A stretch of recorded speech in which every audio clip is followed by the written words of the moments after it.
கிறிஸ்தவ வாழ்விலே என்னுடைய ரட்சிக்கப்பட்டு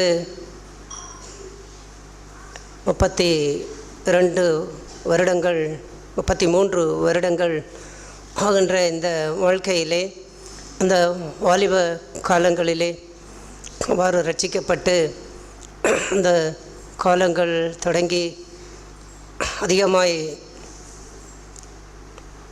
இந்த பரிசுத்த ஆவிக்குரிய வாழ்க்கையிலே வாஞ்சை கொண்டு, தாகம் கொண்டு, ஆர்வம் கொண்டு வாழ வேண்டும் என்று அந்த நாட்களிலே மிகவும் அதற்காக பிரயாசப்பட்டு, அதற்காக அதிகமாய் சவால் விடப்பட்ட காரியங்கள் எல்லாம்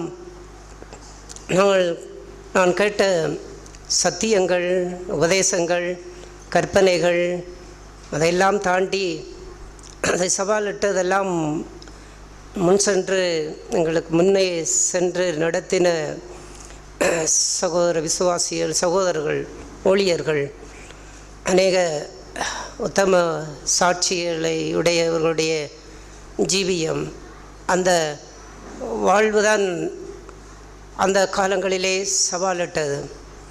வாழ வேண்டும், வாழ முடியும் என்று சவாலிட்டு. ஆனால் அந்த சவாலை பெற்றிருந்தாலும் வாழ்க்கையிலே அதிகமாய் நான் தோற்கடிக்கப்பட்டேன், அதிகமாக பலவீனப்பட்டேன். அங்கே முடிய பாவத்தை, அதாவது வெளியிலோ இருதயத்திலேயோ சிந்தையிலேயோ அதை ஜெயிக்க வேண்டுமென்று அவ்வாறு போராடின காலங்களிலெல்லாம் அநேக தோல்விகளை கூட நான் கண்டேன். அந்த தோல்விகள் மத்தியிலேயும் திரும்பவும் தேவனுக்குள்ளாய் எழுந்து ஓட வேண்டும், வாழ வேண்டும் என்று அவ்வாறெல்லாம் அங்கே ஆசை, விருப்பம் எல்லாம் உள்ளத்திலே இருந்தாலும், ஆனால் வாழ்க்கையிலே அந்த உள்ளத்தில் இருக்கின்ற அந்த வாஞ்சையோ, அந்த ஆவிக்குரிய வாழ்க்கையினுடைய ஜீவியமோ, பரிசுத்தமோ, அதை எந்த அளவுக்கு நடைமுறை வாழ்க்கையிலே சாத்தியமாக முடியும், அதற்காக நான் எத்தனை உபவாசங்களை இருந்தேன், ஜெபித்தேன். அவ்வாறெல்லாம் அங்கே போராடி கடந்து வந்த பாதைகளில் எல்லாம் அதனுடைய மெய்யான ரகசியம் எங்கு இருக்கின்றது என்பதைத்தான் கடந்த கொஞ்சம் வருடங்களுக்கு முன்பாக தேவன் அதை கண்டுபிடிக்கும் அளவுக்கு அதை எனக்கு வெளிப்படுத்தினார். எத்தனை சத்தியங்களை நான் கேட்கின்றேன் என்பதும், எத்தனை வேத வாக்கியங்களை அறிந்திருக்கிறேன் என்பதும், எத்தனை வல்லமையாய் நான் ஜெபிக்கின்றேன் என்பதோ, எவ்வளவுக்காக நான் உபவாசிக்கின்றேன் என்பதோ, அவற்றால் கர்த்தருக்கு நான் எவ்வளவாய் ஊழியம் செய்கின்றேன் என்பதோ, அது எல்லாமே இரண்டாவது விஷயம்தான்.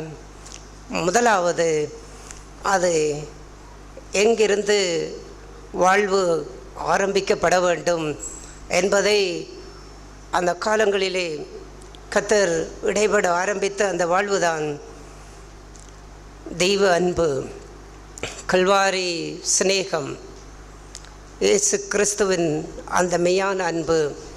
அந்த அன்பினாலே நான் ஈர்க்கப்படக்கூடிய அந்த வாழ்வு. எத்தனையோ மிஷனரிகள், எத்தனையோ பரிசுத்தவான்கள், அப்போஸ்தலர்கள் எல்லோரும் கிறிஸ்துவுக்காக இரத்த சாட்சியாக மரித்தார்கள். எத்தனையோ உபத்திரவங்களை சகித்தார்கள், எத்தனையோ பாடுகளை சகித்தார்கள், எத்தனையோ அவமானங்களை சகித்தார்கள், எத்தனையோ துன்பங்களை சகித்தார்கள். இவர்கள் எல்லாம் இப்படி எல்லாம் வாழ்ந்தார்கள் என்றால் அந்த வாழ்க்கையினுடைய பின்னணி என்ன? இயேசு அவர்களுக்கு உபதேசித்த உபதேசமோ, இல்லாவிட்டால் இயேசு அவர்களுக்கு கற்பித்த சத்தியங்களோ, அவ்வாறான வாழ்வெல்லாம் அவர்கள் அந்த அவர் காட்டி கொடுக்கப்பட்ட அந்த காலம் வரும்பொழுது எல்லாருமே ஓடிவிட்டார்கள், சிதறி ஓடிவிட்டார்கள், அவரை பின்பற்றவில்லை, ஒருவன் கூட அவரோடு இருக்கவில்லை. ஆண்டவர் சொன்னார், நான் என்னை தனியே நீங்கள் எல்லோரும் விட்டுவிடும் காலம் வரும், ஆனால் நான் தனித்திறேன், என் பிதா என்னோடு கூட இருக்கின்றார் என்று. அவ்வாறு இப்படி அந்த சீடர்களால் கூட அந்த ஆண்டவரை அந்த துன்ப வழிக்குள்ளாய் பின்பற்ற முடியவில்லை. ஆனால் அந்த வாழ்வு பிற்பாடு அவர்கள் அதையெல்லாம் தாண்டி அத்தனை உபத்திரவங்கள் மத்தியிலும் பாடுகள் மத்தியிலும் அப்படியெல்லாம் அவர்கள் தங்களை ஜீவனை கூட ஒரு பொருட்டாய் எண்ணாமல் அதற்கு தங்களை ஒப்பு கொடுத்து வாழ்ந்தார்கள் என்றால் அந்த வாழ்க்கையினுடைய அந்த அவர்கள் எதை கண்டார்கள் என்றால் அந்த கல்வாரியினுடைய அன்பு. ஆண்டவர் வீழ்ச்சி அடைந்த சீமோனை பார்த்து கேட்டார், நீ என்னை நேசிக்கிறாயா? அதைத்தான் அவருடைய கேட்கின்ற அந்த முதலாவது வார்த்தை, என்னை நேசிக்கிறாயா, நீ என்னிடத்தில் அன்பாய் இருக்கின்றாயா? ஏனென்றால் அந்த அன்பு அப்போஸ்தலனாகிய பேதுருவினிடத்திலே அந்த அன்பினாலே இன்னும் ஈர்க்கப்படுகின்ற அந்த வாழ்வு இல்லாத படியினாலே தான் பேதுரு அப்போஸ்தலரால் கூட அந்த யார் மறுதலித்தாலும் நான் மறுதலிக்க மாட்டேன் என்று எவ்வளவுதான் வாழ்க்கையிலே தீர்மானங்களையும் எவ்வளவுதான் நம்பிக்கையையும் நாம் அறிக்கை செய்து என்னதான் செய்தாலும் அந்த அன்பினாலே வாழ்வு ஈர்க்கப்படவில்லை என்றால் எல்லாம் துன்பங்கள் வரும்பொழுது எல்லாமே சிதறடிக்கப்பட்டு போய்விடும். அவ்வாறு தான் ஆண்டவர் என்னிடத்திலே அன்பாய் இருக்கின்றாயா? நீ என்னிடத்திலே அன்பாய் இருந்தால்தான் என் கற்பனைகளை கை கொள்ள முடியும், என் ஆடுகளை உன்னால் கடைசி வரைக்கும் நீ ஜீவனை கொடுத்து அதை மேய்க்க முடியும். அப்போது பேதுரு சொன்னார், ஆம் ஆண்டவரே, நான் உம்மை நேசிக்கின்றேன் என்று அந்த சொன்ன பதில் அந்த வாழ்க்கையிலே அவ்வாறு போன்ற அந்த சூழ்நிலையை போன்றுதான் தேவ அன்பை, அதாவது தேவனுடைய மெய்யான அந்த கல்வாரி சிநேகத்தினுடைய அந்த அன்பினாலே ஒரு மனுஷன் ஈர்க்கப்படவில்லை என்று சொன்னால், இழுத்து கொள்ளப்படவில்லை என்றால் அவனால் எந்த ஒரு ஜீவனுக்குரிய வாழ்க்கையையும் அவன் வாழ முடியாது. எத்தனை சத்தியங்களை கேட்டும் அவன் நம்பிக்கை எடுக்கலாம், வாழ வேண்டும், பொறுமையாக இருக்க வேண்டும், மன்னிக்க வேண்டும், அன்பு செய்ய வேண்டும், இரக்கம் செய்ய வேண்டும் என்று எவ்வளவுதான் என்ன செய்தாலும் ஆனால் வாழ்க்கையிலே அதெல்லாம் தோல்வியாகவே போகின்றது. அந்த வாழ்வை மாற்றி அமைக்கக்கூடிய ஒரு சவால்ட்டு அது ஈர்க்கப்படக்கூடிய அந்த தெய்வ அன்பு, அதை எப்பொழுது என்னுடைய வாழ்க்கையிலே அதை தேவன் எனக்கு அதை வெளிப்படுத்தி காட்டி அந்த சிநேகத்தை உன்னுடைய வாழ்க்கையிலே நீ அதை ஆழமாக பிடித்துக்கொள், அதை பற்றிக்கொள், அந்த வாழ்வுதான் உனக்கு ஜெயத்தை கொடுக்க முடியும். அல்லேலூயா. அப்படிப்பட்ட அந்த வாழ்வின் ரகசியத்தை அந்த வாழ்க்கையிலே ஆண்டவர் எனக்கு எப்போது வெளிப்படுத்தி காட்டி எப்போது அந்த வாழ்வு ரகசியம் அன்பு கூற வேண்டும், அவருக்கு கற்பனையை கீழ்ப்படிய வேண்டும், சத்தியத்தை கீழ்ப்படிய வேண்டும், பரிசுத்தமாய் வாழ வேண்டும் என்ற அந்த வாழ்வெல்லாம் விட்டு அவரை அன்பு கூற வேண்டும் என்று அந்த வாழ்வை தொட ஆரம்பிக்கும் பொழுதுதான் வாழ்க்கையிலே மாற்றம், ஆவியிலே மாற்றம், ஜீவியத்திலே மாற்றம், எல்லா காரியங்களிலும் அங்கே மாறக்கூடிய அந்த வாழ்வை ஆண்டவர் உண்டு பண்ண ஆரம்பித்தார். அப்பொழுதுதான் அங்கே அவரை அறிகின்ற அறிவு, அவரை கிட்டி சேருகின்ற வாழ்வு, அவரை போல அவருடைய சாயலாய் மாற முடியும் என்கின்ற அந்த முழு நிச்சயம் கொண்ட வாழ்வு, அந்த வாழ்க்கையிலே அந்த ரகசியத்தை ஆண்டவர் எனக்கு காண்பித்த பிற்பாடு என்னுடைய வாழ்க்கையிலே அந்த தோல்வி அடைகின்ற அந்த வாழ்வு அது கிழக்குக்கும் மேற்குக்கும் உள்ள தூரத்தை போன்று அவ்வாறு தூரமாக கர்த்தர் அதை விலக்கினார். அந்த வாழ்வு ஏதோ வரையறைக்கு உட்பட்டதை போன்று நான் அவரை அன்பு செய்து விட்டேன், அவரை நேசித்து விட்டேன் என்று அவ்வாறு சொல்லுவதோடு அங்கே முடிந்து அதற்கு ஒரு வரையறை வைக்கப்பட்டு நான் அடைந்து விட்டேன் என்று இல்லை. அந்த ஜீவியம், அந்த வாழ்வு எந்த ஒரு நிலைக்குள்ளே கொண்டு செல்லப்படக்கூடிய வாழ்வாக இருந்ததென்றால், என்னுடைய நான் வேலைக்கு சென்றாலும், நான் வீட்டிலே இருந்தாலும், நான் பஸ்ஸிலே பிரயாணம் பண்ணினாலும், உலகத்து மனிதரோடு என்ன ஒரு கொடுக்கல் வாங்கலுக்குள்ளே இருந்தாலும், பணம் விஷயத்தோ பொருள் விஷயமோ மற்றபடி என்னுடைய சுயமான காரியங்களோ குடும்ப காரியங்களோ எந்த சூழ்நிலைகள் எப்படிப்பட்ட காரியங்களுக்கூடாவும் கடந்து செல்ல போகக்கூடிய வாழ்வெல்லாம் இயேசுவை அங்கே நான் நிறுத்தி வைத்து வாழ வேண்டும், அவரை முன்பாக நிறுத்தி வைத்து வாழ வேண்டும், அவரே என்னுடைய சிந்தையிலே நிறுத்தி வைத்து வாழ வேண்டும், என்னுடைய நினைவிலே நிறுத்தி வைத்து வாழ வேண்டும், என்னுடைய வழிகளிலே நிறுத்தி வைத்து வாழ வேண்டும். அந்த வாழ்க்கையினுடைய பின்னணியிலே தான் அந்த பாடலை கூட நான் தேவனுடைய ஆவியாலே அந்த தெய்வ அன்பில் ஆளே ஏவப்பட்ட அந்த வாழ்விலே தான் அந்த பாடலை கூட நான் எழுதினேன். நொடி பொழுதும் உம்மை பார்க்கணும். அவ்வாறு இந்த தெய்வ அன்பு அங்கே ஆசை அடங்காது. இந்த மனுஷ உலகத்திலே பணத்தில் ஆசை கொண்டவனுக்கு பணத்திலே திருப்தி இல்லை, பொருள் ஆசை கொண்டவனுக்கு பொருளிலே திருப்தி இல்லை, பதவி பட்டம் மோகம் என்கின்ற வாழ்விலே போகின்றவனுக்கு அதிலே திருப்தி இல்லை. அவன் இன்னும் வேண்டும் இன்னும் வேண்டும் இன்னும் வேண்டும் என்று ஆசையானது அலைந்து ஏடுகிறதை போல அலைந்து கொண்டு போகின்ற வாழ்விலே தெய்வ அன்பிலே ஆசை கொண்ட அந்த ஆசை அடங்காது, எனக்கு அடங்காது.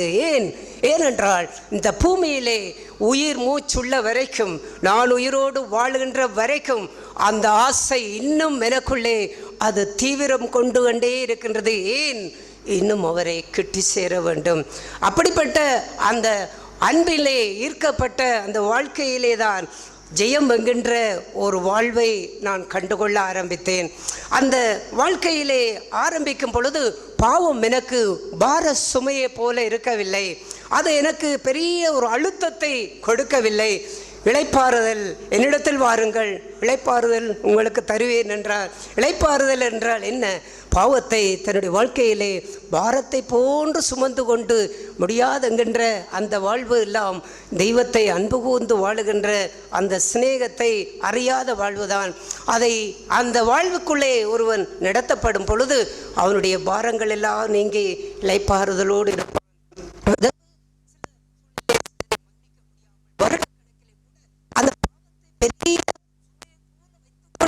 அதை சுமந்து கொண்டிருக்கின்றார்கள். இல்லாவிட்டால் கோபத்தையோ பாலிய கெட்ட சிந்தைகளையோ, இல்லாவிட்டால் பணத்திலே ஆசை கொண்ட வாழ்வு, இந்த பூமி சுயத்தின் மேல் உள்ள பிடிப்பையோ வைத்துக்கொண்டு அதையெல்லாம் அது பெரிய ஒரு பாரத்தை போன்று முடியாது என்று போகின்ற அந்த வாழ்வெல்லாம் எங்கே இருக்கின்றது? அந்த தெய்வ அன்பை அவன் தன்னுடைய வாழ்க்கையிலே கண்டுகொள்ள ஆரம்பிக்கும் பொழுது, அந்த அன்பினாலே ஈர்க்க ஆரம்பிக்கும் பொழுது அவன் தன்னுடைய வாழ்க்கையிலே அந்த பாரமெல்லாம் நீங்கி இன்னும் உம்மை அறிய வேண்டும், இன்னும் உம்மை கிட்டி சேர வேண்டும் என்ற அந்த ஆசை அவனுக்குள்ளே அடங்காமல் அவனை அந்த பாதையிலே நடத்துகின்ற அந்த வாழ்வினுடைய காரியங்களை என்னுடைய வாழ்க்கையிலே எப்போது ஆண்டவராக இயேசு அதை எனக்கு வெளிப்படுத்தி காட்ட ஆரம்பித்தாரோ அப்போதே வாழ்விலே முழு நிச்சயத்தையும் பரிசுத்த ஆவியானவரால் பெற்றுக்கொண்டேன். என்னென்றால், நாம் மதியம் கேட்டதை போல் மாமிசத்திலே வந்த இயேசு கிறிஸ்து, என் மாமிசத்திலே வந்த இயேசு பாவம் செய்யாமல் வாழ்ந்தார். பாவம் செய்யாதென்றால் என்ன? அவர் தான் மற்றவர்களுக்கு எந்த பாவம் செய்யவில்லை, அவர் பாவம் செய்யவில்லை, அவருடைய வாயிலே வஞ்சனை காணப்படவில்லை. அப்போஸ்தலனாகிய பேதுரு எழுதும்போது சொல்லுகின்றார், அவர் தானாக ஒரு பாவத்தை செய்யவில்லை. இரண்டாவது காரியம், அடுத்தவர்களால் அவருக்கு துன்பங்களும் உபத்திரவங்களும் சோதனைகள், அடுத்த மனுஷர்களாலே தீமையான காரியங்கள் எல்லாம் வரும் பொழுது அவர் வையப்படும் போது பதில் வையவில்லை, பாடுபடும் போது பயம் நிறுத்தவில்லை, தன்னுடைய சொந்த வாழ்க்கையிலே அவர் பாவம் செய்யவில்லை. அடுத்ததாய் அடுத்தவர்களால் வரக்கூடிய தீமையான காரியங்களுக்குள்ளாய் சோதிக்கப்படும் போதும் அவர் பாவம் செய்யவில்லை. ஏனென்றால் பிதாவோடு கொண்டுள்ள அந்த அன்பு அவருக்குள்ளே ஆழமாய் சிறப்பட்டிருந்தபடியினாலே அந்த உறவை அவருடைய வாழ்விலே நொடி பொழுது கூட அவர் அதை இழக்க விரும்பவில்லை. அந்த சிலுவையிலே அந்த கடைசி நேரத்திலே எல்லோ மனுக்குலத்தினுடைய பாவத்தை எல்லாம் தன்மேலே சுமந்த அந்த கணம் பிதாவினுடைய சமூகம் அவருக்கு மறைக்கப்படும் பொழுது, என் தேவனே ஏன் என்னை கைவிட்டீர் என்று அவர் அந்த பலத்த சத்தமாய் கேட்பட்டார். அத்தனை வேதனைகள், துன்பங்கள், அவமானங்கள், நிந்தைகள், அங்கே நின்று கொண்டிருக்கிற மனிதர்கள் அவரை நிர்வாணமாக்கி, அவரை அவமானப்படுத்தி, அவரை தூசித்து இவ்வாறெல்லாம் செய்து கொண்டிருக்கும் போது கூட அவருடைய வாயிலே கூக்குரல் எழும்பவில்லை. ஆனால் அந்த தெய்வ அன்பு, அந்த தெய்வனோடு கொண்டுள்ள உறவு அவருக்குள்ளே விரிசல் அடைகின்ற, அது மறைக்கப்படுகின்ற அந்த நேரம் வரும் பொழுது அதை தன்னுடைய சரீரத்திலே அத்தனை வேதனை பாடுகளையும் அவர் அனுபவித்து கொண்டிருந்தாலும் அந்த வேதனைகளுக்காக அவர் கூக்குரலிடவில்லை. மாறாக இந்த உறவு துண்டிக்கப்படுகின்ற அந்த வாழ்வு வரும் பொழுதே அங்கேதான் கூக்குரலிட்டார், என் தேவனே, என் தேவனே, ஏன் என்னை கைவிட்டீர். அதை கூட அவராலே தாங்கிக் கொள்ள சகித்து கொள்ளக்கூடாத அந்த வாழ்வில் அந்த அளவுக்கு பிதாவோடு அவர் துன்பத்தின் பாதையிலே எந்தளவாய் உறவு கொண்டு வாழ்ந்தார். அந்த அன்பு, அந்த உறவு நம்முடைய வாழ்க்கையிலும் அது இந்த கல்வாரி சிநேகத்தால் ஈர்க்கப்படும் பொழுது அந்த உறவிலே நாம் மாற முடியும்.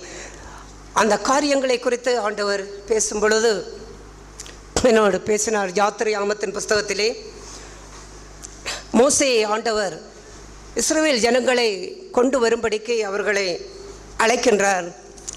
மோசேயை அழைத்து அனுப்பும்படிக்கு அவரிடத்தில் பேசும் பொழுது மோசே கேட்கின்றார், அந்த ஜனங்கள் நீர் யார் என்று கேட்டால், உம்முடைய நாமம் என்னென்று கேட்டால் நான் என்ன சொல்ல முடியும் என்று கேட்கும் பொழுது யாத்திரையாமத்தின் புஸ்தகம் 3ஆம் அதிகாரம் 14வது வசனத்தை வாசிப்போம்.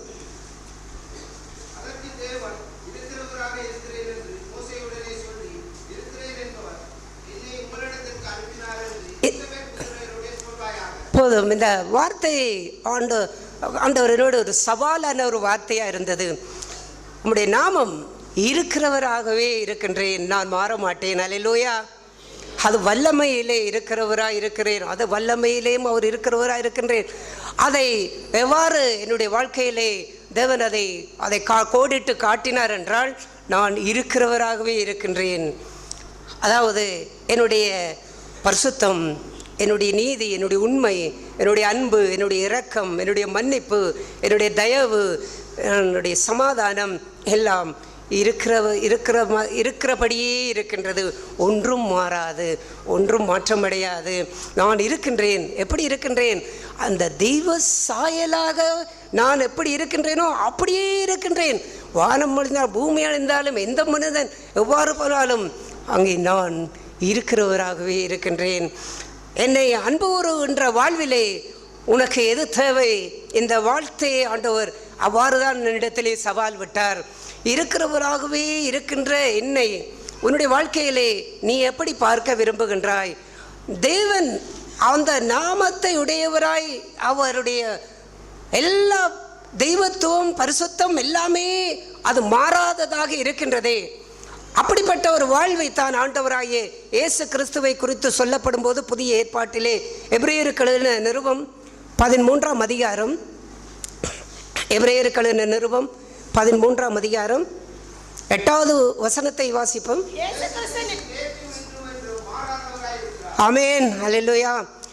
இங்கே பார்க்கின்றோம், ஆண்டவர் சொல்லுகின்றார், யாத்திரையாமத்திலே இருக்கிறவராகவே இருக்கின்றேன் என்றார்.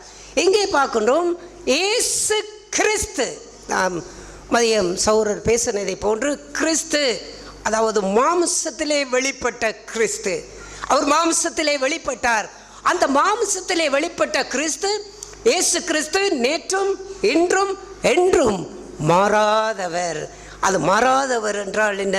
அவர் மாம்சத்தில் இருந்த காலங்களில் எல்லாம் சோதிக்கப்பட்டார், உபத்திரவப்பட்டார், துன்பப்பட்டார், அவமானப்பட்டார். அவருடைய சகோதரர்களால் கூட அவரை அங்கே நிந்தித்தார்கள். பைத்தியம் பிடித்தவன் என்றார்கள். அந்த ஜனங்கள் பிசாசு பிடித்தவன் என்றார்கள், மதிமயங்கி இருக்கின்றவன் என்றார்கள்.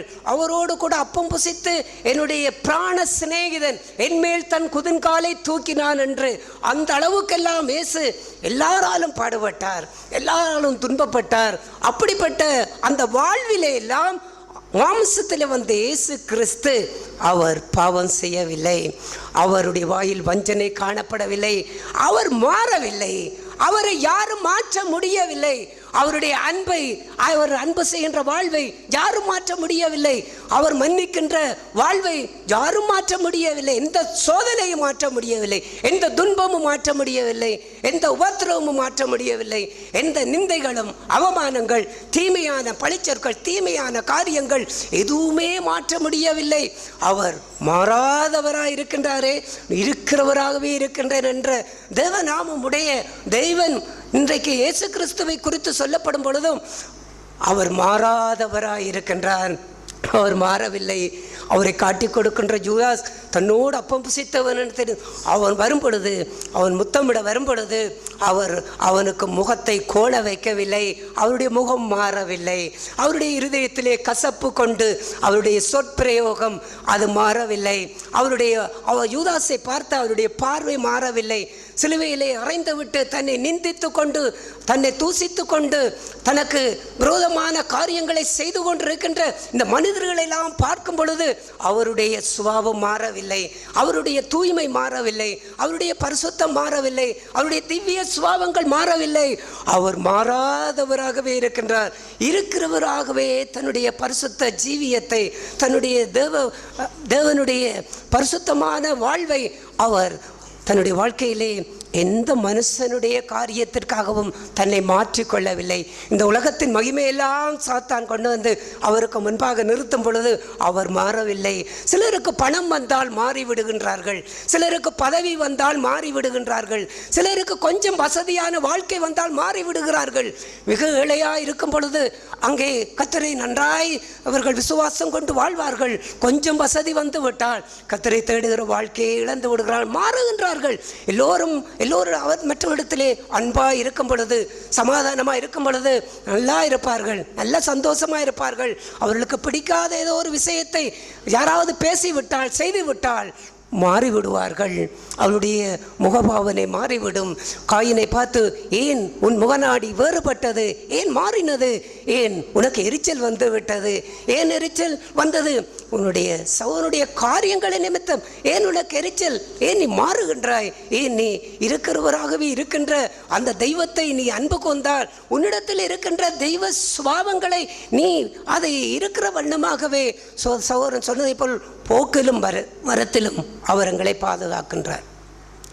அந்த வார்த்தை வெளியிலே போகும்போது ஆபத்து வராமல், எந்த உயிர சேதங்களும் வராமல், எந்த விபத்துக்களும் வராமல் பாதுகாக்க வேண்டும் என்றுதான் அதிகமாய் அதையெல்லாம் சிந்தித்திருப்போம்.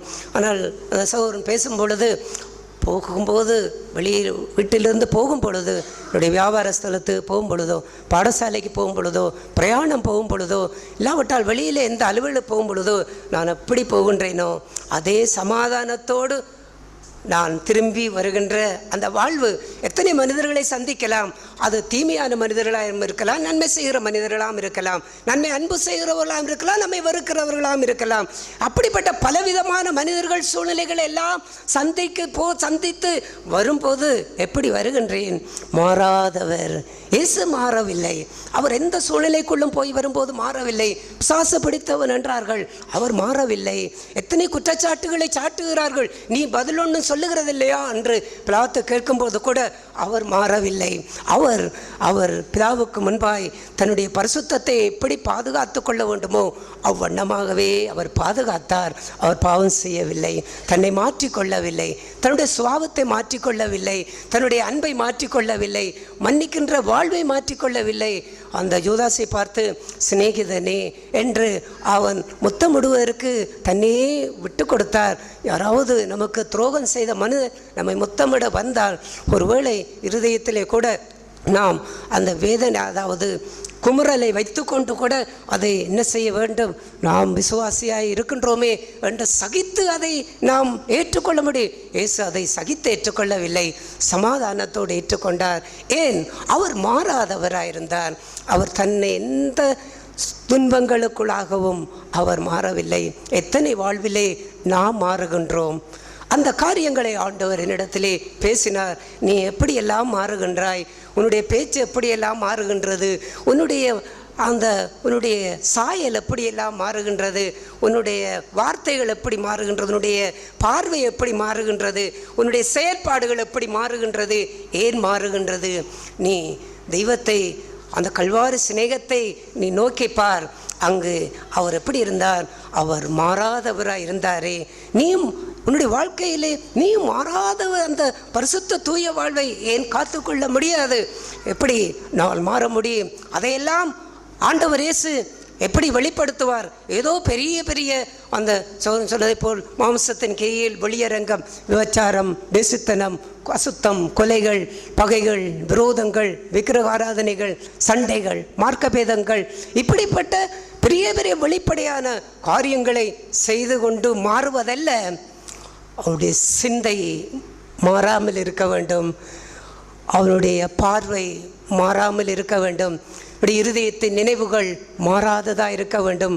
வாயிலிருந்து புறப்படுகின்ற வார்த்தைகள் அது அன்பும் மன்னிப்பும் நிறைந்த, சமாதானம் நிறைந்த வார்த்தைகளாக இருக்க வேண்டும். இதையெல்லாம் யார் காண முடியும்? மனிதர்கள் யாரும் காண முடியாது. மனைவி காண முடியாது, கணவன் காண முடியாது, நம்முடைய சபையில் உள்ள விசுவாசிகளோ இல்லாவிட்டால் மூப்பர்கள் கூட காண முடியாது. யார் காண முடியும்? தெய்வம்.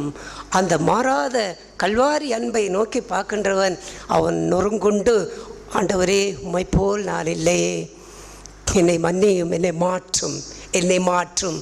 என்னுடைய வாழ்விலே அதுதான் என்னுடைய கூக்குரல். ஆண்டவரே என்னை மாற்றும். உம்மை போல பார்க்க வேண்டும், உம்மை போல் பேச வேண்டும், உம்மை போல் நடக்க வேண்டும், உம்மை போல சிந்திக்க வேண்டும். அதை கூட ஒரு பாடலாய் கூட நான் எழுதிவேன். அந்த பேரன்பின் கிதங்களிலே ஆண்டவர் எழுதி அதை தியானம் செய்வதற்கு வைத்தார். அவ்வாறெல்லாம் மாற வேண்டும், மாற வேண்டும். எதுவரைக்கும்? ஆசை அடங்கும் மட்டும், அவருடைய வருகை வரைக்கும் நான் மாறிக்கொண்டே இருக்க வேண்டும். அவ்வாறென்றால் என்னை யார் மாற்ற முடியும்? எது மாற்ற முடியும்? கல்வாரி சிநேகம்தான் என்னை மாற்ற முடியும். நாங்கள் சிறு வயதில் இருக்கும் பொழுது அந்த ரேடியோவுக்கு பின்னுக்கு, அந்த ஸ்பீக்கருக்கு பின்னுக்கு ஒரு காந்தம் இருக்கும். அந்த ரேடியோ பழுதாக போய்விட்டால் அந்த காந்தத்தை எடுத்து உடைத்து அந்த காந்தத்தை ஒரு கயிற்றிலே கட்டி என்ன செய்வோம் என்றால், அந்த ரோட்டிலே இல்லாவிட்டால் அந்த மண்களிலே அந்த நூலை, ஒரு நூலை கட்டி அந்த காந்தத்தை அப்படியே இழுத்துக்கொண்டு போவோம். எடுத்துக்கொண்டு போகும் பொழுது கொஞ்சம் தூரம் எடுத்துக்கொண்டு போய்விட்டு அதை தூக்கி பார்த்தால் அந்த காந்தத்திலே நிறைய துருக்கள் அப்படியே ஒட்டி இருக்கும், அப்படியே பிடித்து கொண்டு இருக்கும். ஆண்டவர் அந்த காரியத்தை குறித்து என்னோட சொல்லும்போது சொன்னார், இப்படி உன்னுடைய நேசம் இருக்க வேண்டும். அந்த காந்தத்தோடு எப்படி அது ஈர்க்கப்படுகின்றது, அது ஒட்டி கொள்ளுகின்றதே, இது ஒட்டி கொள்ளுகின்றது. அந்த துரு சாதாரணமாய் நடந்து போகும் பொழுதுதான் அது தெரியாது. இந்த மண், இந்த இப்பொழுது இந்த இடத்திலே என்ன கிடக்கிறது என்பது ஒன்றும் தெரியாது, ஒன்றும் இல்லை என்று தான் பார்ப்போம். அந்த காந்தத்தை போட்டு அதற்குள்ளேயே நூலால் இழுக்கும் பொழுது, இழுத்து விட்டு பார்த்தால் அதில் நிச்சயமாய் அங்கே துருக்கள் அது இருக்கும். இல்லாவிட்டால் அந்த வெளியிலே இழுத்தால் துருக்கள் அங்கே இருக்கும். ஆனால் பார்வைக்கு தெரியாது நான் எப்படி வாழுகின்றேன் என்று. நாம் நம்முடைய வெளிப்படையான வாழ்வை வைத்து கொண்டு அங்கே நம்ம சரியாக இருக்கின்றேன், நான் ஆவிக்குரியவனாக இருக்கின்றேன், நான் விசுவாசத்துக்குரியவனாக இருக்கின்றேன் என்று அவ்வாறு நமக்கு நாம் சொல்லிக்கொண்டு போவதல்ல. கிறிஸ்தவ ஜீவியம், அந்த கல்வாரி அன்பு, அது காந்தத்தை போல என்ன செய்ய வேண்டும்? நம்மை தொடர வேண்டும்.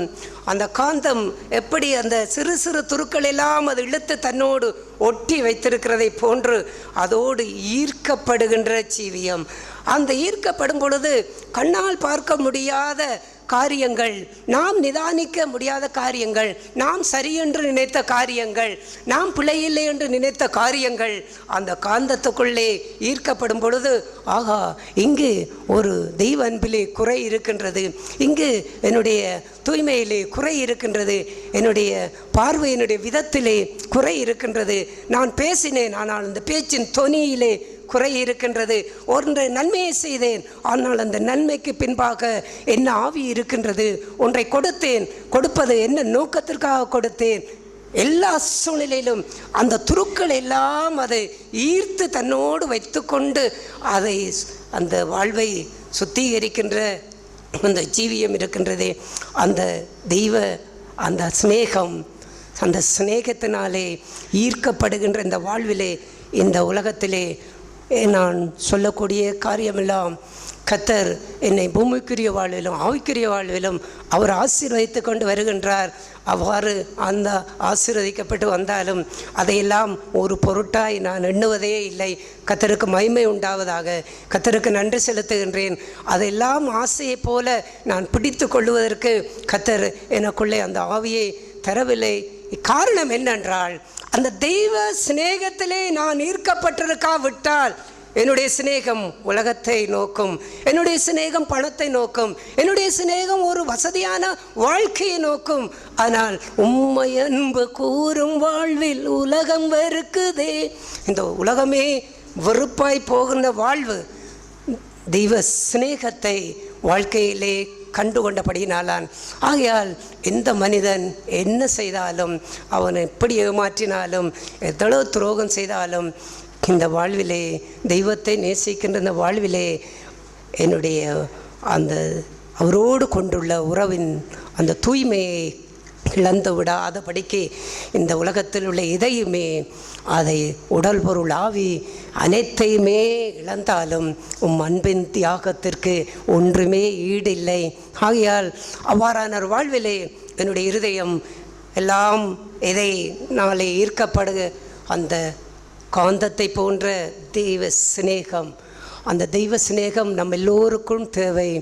அந்த தெய்வ சிநேகமாகிய அந்த காந்தம் நம்மோடு கூட எப்போதும் இருந்து கொண்டு இருக்கும் பொழுது சிறு சிறு துருவையும் அது தன்னிடத்திலே இழுத்து ஒட்டி வைத்து கொள்ளுவதைப் போல், அதை எடுத்து அகற்றுவதைப் போல அதையெல்லாம் கர்த்தர் நம்முடைய வாழ்க்கையிலே காண்பித்து நம்முடைய வாழ்வை அவ்வாறு நடத்துகின்ற அந்த பாதை இருக்கின்றதே, அந்த பாதையை, அந்த ரகசியத்தை கண்டுகொண்ட மனுஷன் இந்த உலகத்திலே என்னதான் துன்பங்கள், சோதனைகள், பாவ சோதனைகள், மாயையான காரியங்கள் என்னதான் அவனை சுற்றி இருந்தாலும், அவன் கண்களுக்கு முன்பாக இருந்தாலும், இந்த தெய்வ அன்பை இழந்து அவன் அதை தொட மாட்டான். தொடுவதென்று சொல்லுவதை விட அவனுடைய சிந்தையிலே கூட அவன் அதை உள்வாங்க மாட்டான்.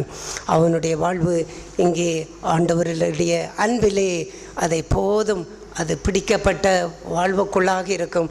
அதுதான் நம்மை மாற்றும், அதுதான் ஜெயத்தை தரும், அதுதான் பாவத்தின் மேல் வெற்றியை தரும், அதுதான் இந்த சுயத்திலிருந்து வெற்றியை தரும், மாமிசத்தின் கிரியையிலிருந்து வெற்றியை தரும். இந்த வெற்றியுள்ள ஜெயமுள்ள வாழ்விலே கர்த்தர் என்னுடைய வாழ்வை ஆசீர்வதித்து நடத்துகின்றவர். உங்கள் எல்லோருடைய வாழ்விலும் அந்த ஜெயமுள்ள வாழ்வு இந்த கல்வாரி சிநேகத்தினாலே ஈர்க்கப்பட்டு அவரை அன்பு கூர்ந்து வாழுகின்ற அந்த வாழ்வுதான் நம்மை வெறுக்க வைக்கும், உலகத்தை வெறுக்க வைக்கும். இந்த சுயம், மாமிசம், பணம், பொருள், பதவி, எந்த வாழ்வையும் வெறுக்க வைக்கும். இந்த ஊழியத்தை கூட தெய்வ அன்பின் சிநேகத்தை இழந்து இந்த ஊழியத்தை நீ செய்ய வேண்டுமா என்று தேவன் கேட்டால் அதை கூட நான் ஏற்றுக்கொள்ள மாட்டேன். இந்த ஊழியம் இல்லாவிட்டாலும் பரவாயில்லை ஆண்டவரே, உம்முடைய தெய்வ சிநேகம்தான் வேண்டும். ஊழியம் எதற்கு? அங்கே உமக்காகத்தான் ஊழியம். மற்றும்படி யாருக்கும் மனுஷருக்காக ஊழியம் இல்லை. மனுஷருக்காக நான் ஊழியம் செய்யவில்லை. நான் சபையிலே இத்தனை வருடம் ஊழியம் செய்கின்றேன் என்றால் யாருடைய அபிப்பிராயத்துக்காகவும், யாருடைய எந்த ஒரு ஒத்தாசைக்காகவோ, எந்த எதிர்பார்ப்புக்காகவோ நான் ஊழியம் செய்வதே இல்லை. கர்த்தருக்கு ஊழியம் செய்கிறேன். அந்த கர்த்தருக்கு ஊழியம் செய்கின்ற வாழ்வு, கர்த்தருடைய சிநேகத்திற்கு இந்த ஊழியம் கூட தடையாக இருந்து அதை ஆண்டவர் விட்டுவிட என்று சொன்னால் சந்தோஷமாய் தாராளமாய் விட்டுவிட்டு அங்கே நான் ஓரத்திலே அமர்ந்திருந்து நான் கர்த்தரை ஆராதித்து கொண்டிருப்பேன்.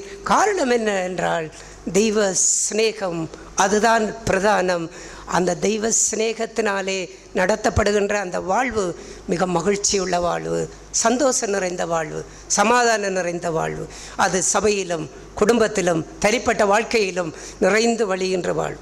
இந்த வாழ்விலே கர்த்தர் தொடர்ந்தும் என்னை ஆசீர்வதித்து இன்னும் அவரை நான் கிட்டி சேருகின்ற அந்த வாழ்வுக்குள்ளாய், அவரை போல மாறுகின்ற வாழ்வுக்குள்ளாய் இருக்கிற வண்ணமாகவே இருக்கின்றேன் என்ற அந்த தெய்வத்தினுடைய அந்த சுபாவத்தின் சாயலாய் அப்படியே நாம் மாறுகின்ற வாழ்விலே வளர கர்த்தர் என்னை ஆசீர்வதிப்பார் என்று விசுவாசிக்கின்றேன். நம்ம எல்லோரையும் கர்த்தர் அவண்ணமாய் ஆசீர்வதிப்பாராக. நானும் ஜீவனுள்ள தேவனுக்கு நான் மகிமை செலுத்துவேன். நாட்களில் நான் இங்கே வரும்படி அந்த தடையில் நிற்கப்படுவதற்காக அவருக்கு ஸ்தோத்திரம். நான் ஒன்றை சொல்ல விரும்புகிறேன். நான் பிரசங்கிப்பதற்காக உங்களை அன்பு கூறவில்லை. நான் உங்களுக்கு பிரசங்கிப்பதற்காக நீங்கள் என்னை அன்பு கூறவில்லை. அன்பு இங்கே சொல்லப்பட்டவராம் கல்வாரி அன்புதான் அது என்றைக்கும் எல்லா இடத்திலும் நிற்கும் என்பதை நான் மனதில் எப்பொழுதும் நான் வைத்திருக்க வேண்டும். நான் பேசினதை போல் இந்த உலகத்திலே ஒரு மகிழ்ச்சியான வாழ்க்கை தேவன் தம்முடைய அன்பை எங்கள் இதயத்தில் தர வேண்டும். அதுதான் என்றும் ஒரு மனுஷனுக்கு உயர்ந்திருக்கும். அதுக்கு ஒரு வசனம் இருக்கிறது. நாம் கொலோசியர் 2ஆம் அதிகாரம் பக்கம் 276, புதிய ஏற்பாடு பக்கம் 276. கொலோசியர் 2ஆம் அதிகாரம் பக்கம் 276. கொலோசியர் 2ஆம் அதிகாரம்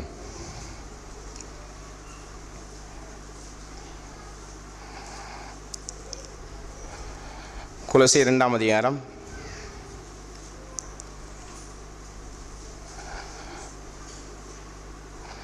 2ஆம் வசனம். அவர்களுடைய இதயங்கள்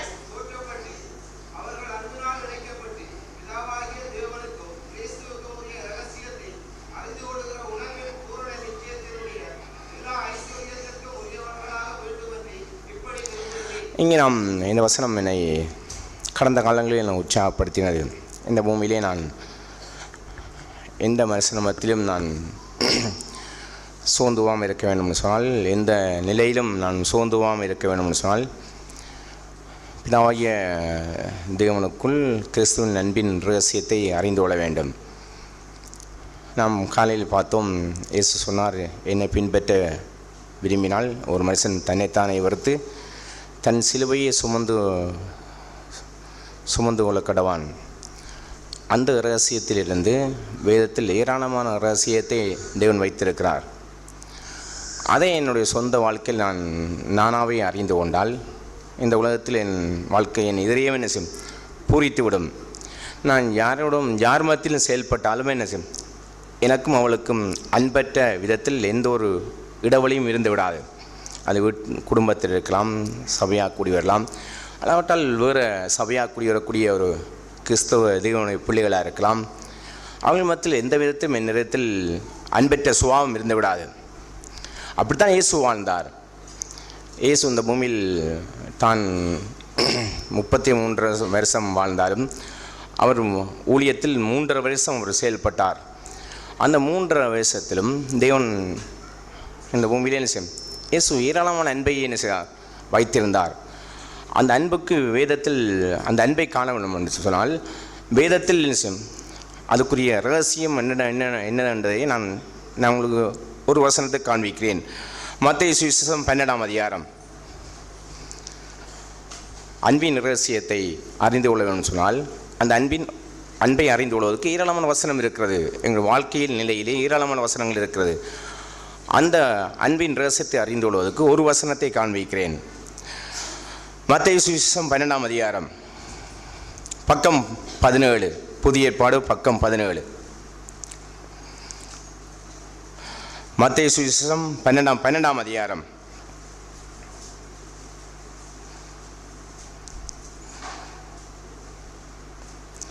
ஒன்பதாம் வசனம் வாசிப்போம். 9ஆம் வசனத்திலிருந்து.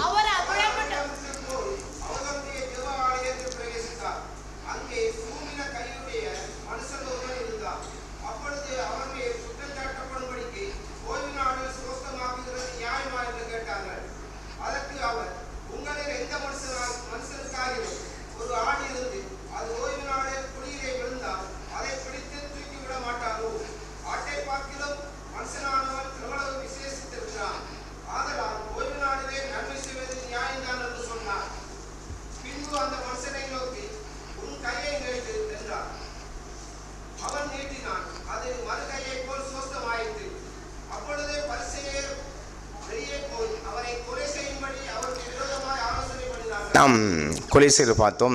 அவருடைய இதயங்கள் அன்பில் தேற்றப்பட வேண்டும். எங்கள் இதயங்கள் அன்பில் குணமாக வேண்டும். அந்த வசனத்துக்கு ஒத்ததா அந்த சொற்பதத்துக்கு ஒத்ததா இங்கே என்ன செய்யும், இங்கே பார்க்குறோம் அன்பை இயேசு எப்படி காண்பித்தார் என்று பார்க்குறோம். இங்கே 2 விதமான சம்பவத்தை பார்க்குறோம். இயேசு ஒரு மனுஷனை குணமாக்க போகிறார். அடுத்தது என்ன செய்யும், குணமாக்கக்கூடிய அந்த நிகழ்வை ஒரு கூட்டத்தார் குற்றம் பிடிக்கப் போகிறார்கள். இது 2 மனுஷன் அன்பும் அன்புக்கு எதிரான ஒரு மனநோக்கமும்.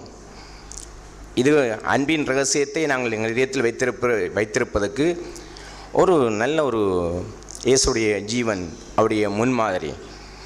இங்கே இதே போல் நாம் ஜனங்கள் மத்தியில் பிளங்கும்போது, சபையாக கூடி வரும்போது, குடும்பத்தில் இருக்கும்போது எங்கள் இதயத்தில் நாம் அன்பை வைத்துக் கொள்வதற்கு என்ன செய்யும், அன்பை இயேசுடைய அடிச்சுவட்டை நாங்கள் பார்த்து அன்பை எங்கள் இதயத்தில் உயிர்ப்பிப்பதற்கு இது ஒரு நல்ல ஒரு சந்தர்ப்பம்.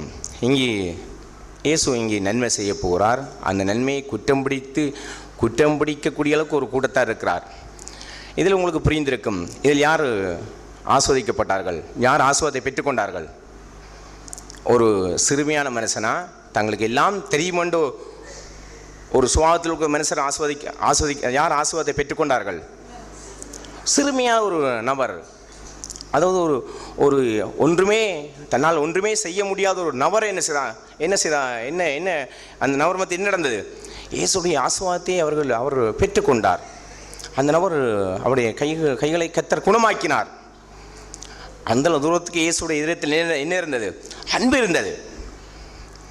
அன்பு அவருடைய இதயத்தில் அதிகமாக இருந்தது.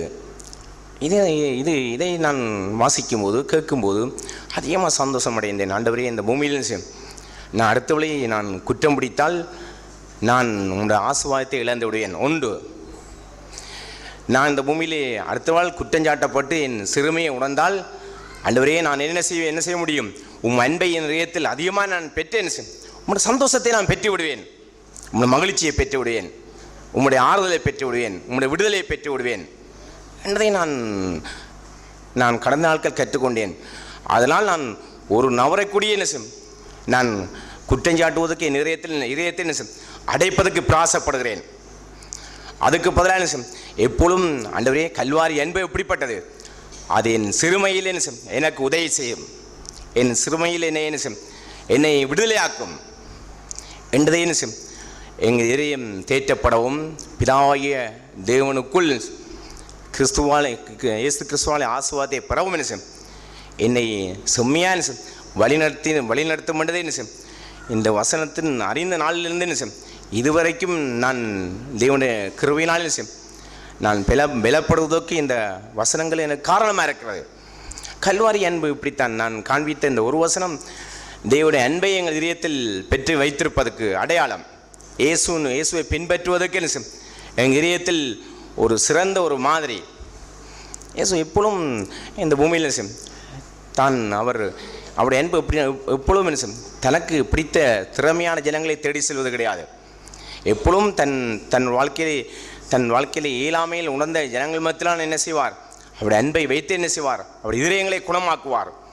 அன்புள்ள ஒரு மனுஷன், அன்பை பெற்ற மனுஷன், அன்பை இதயத்தில் ருசித்த மனுஷன், அவன் யார் மத்தியில் சென்றாலும் எப்படி இருப்பான்?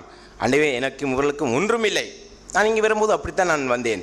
ஆண்டவே, அன்புக்கு எதிராக இவர்கள் மத்தியில் எனக்கு ஒன்றுமே இல்லை, அன்புக்கு எதிராக எனக்கு ஒன்றும் இல்லை. நான் பிரசங்கிப்பதற்காக நான் சென்றக்கூடாத அளவுக்கு நான் இப்பொழுதும் நான் தீர்மானித்து வைத்துக் கொள்வேன். நான் இந்த வசனத்தின் பிரகாரம், ஆண்டவரே, நான் கிறிஸ்துவுக்குள் பிதாவாகிய தேவனுடைய அன்பை நான் வைத்திருக்க வேண்டும், இதயம் தேற்றப்பட வேண்டும். அந்த அன்பை வைத்துத்தான் என்ன செய்ய வேண்டும்? நான் அடுத்தவர்களுக்கு ஜீவனை கொடுக்க வேண்டும், எனக்குள் ஜீவனை வைத்திருக்க வேண்டும். இந்த உலகத்தில் அடுத்தவர்கள் குற்றச்சாட்டு வரலாம், குறை கூறப்படலாம், அல்லாவிட்டால் இழிவுபடுத்தப்படலாம். அதெல்லாம் இந்த பூமியில் ஒரு பொருட்டல்ல. அதெல்லாம் உங்களுக்கு நேரிட்டாலும் இந்த சம்பவம் இயேசுடைய ஜீவன், இயேசு இங்கே ஜீவனை கொடுத்தார். யாருக்கு? அங்கே சூம்பின கையுடைய மனுஷனுக்கு ஜீவனை கொடுத்தார். அவரை சுற்றி என்ன இவரை செய்வாரா செய்ய மாட்டா என்ன குற்றம் பிடிக்க முடியாது எல்லோருடைய கண்களும் ஒரு நோக்கமாக இருந்தது. இயேசு அதுக்கெல்லாம் பயப்படவில்லை. அவர் இடத்தில் எண்ணத்தை வைத்திருந்தார். அன்பை வைத்திருந்தார். அந்த சிறுமியான நபரை நான் எப்படியாவது விடுதலையாக்க வேண்டும், குணமாக்க வேண்டும். அதான் கல்வாரி அன்பு. அதை நாம் ஒவ்வொருத்தரும் பெற்று வைத்திருந்தால், நாம் மகிழ்ச்சியோடு வைத்திருந்தால், பரிசுத்தாவின் உதவியோடு அதை நான் பெற்று வைத்திருந்தால், என்னுடைய பற்றாக்குறைகள், நெருக்கங்கள், இந்த உலகத்தில் நான் ஒதுக்கப்படும் போது எல்லாம் பெற்று வைத்திருந்தால் ஒரு துளி கூடிய என்ன செய்யும், அது கவலை வந்து விடாது. இங்கு சொன்னதை போல் காந்தத்தை போல் என்ன செய்யும், அந்த காந்தம் சிறு சிறு துரும்புள்ளை இரும்போல் இழுப்பதை போல் நான் இப்படிப்பட்ட ஒரு சிறிய அன்பை விட்டாலும் அதை என்ன செய்வேன், இழுத்துக்கொள்வேன். அது காரணம் இங்கே சொல்லப்பட்ட கல்வாரி அன்பு.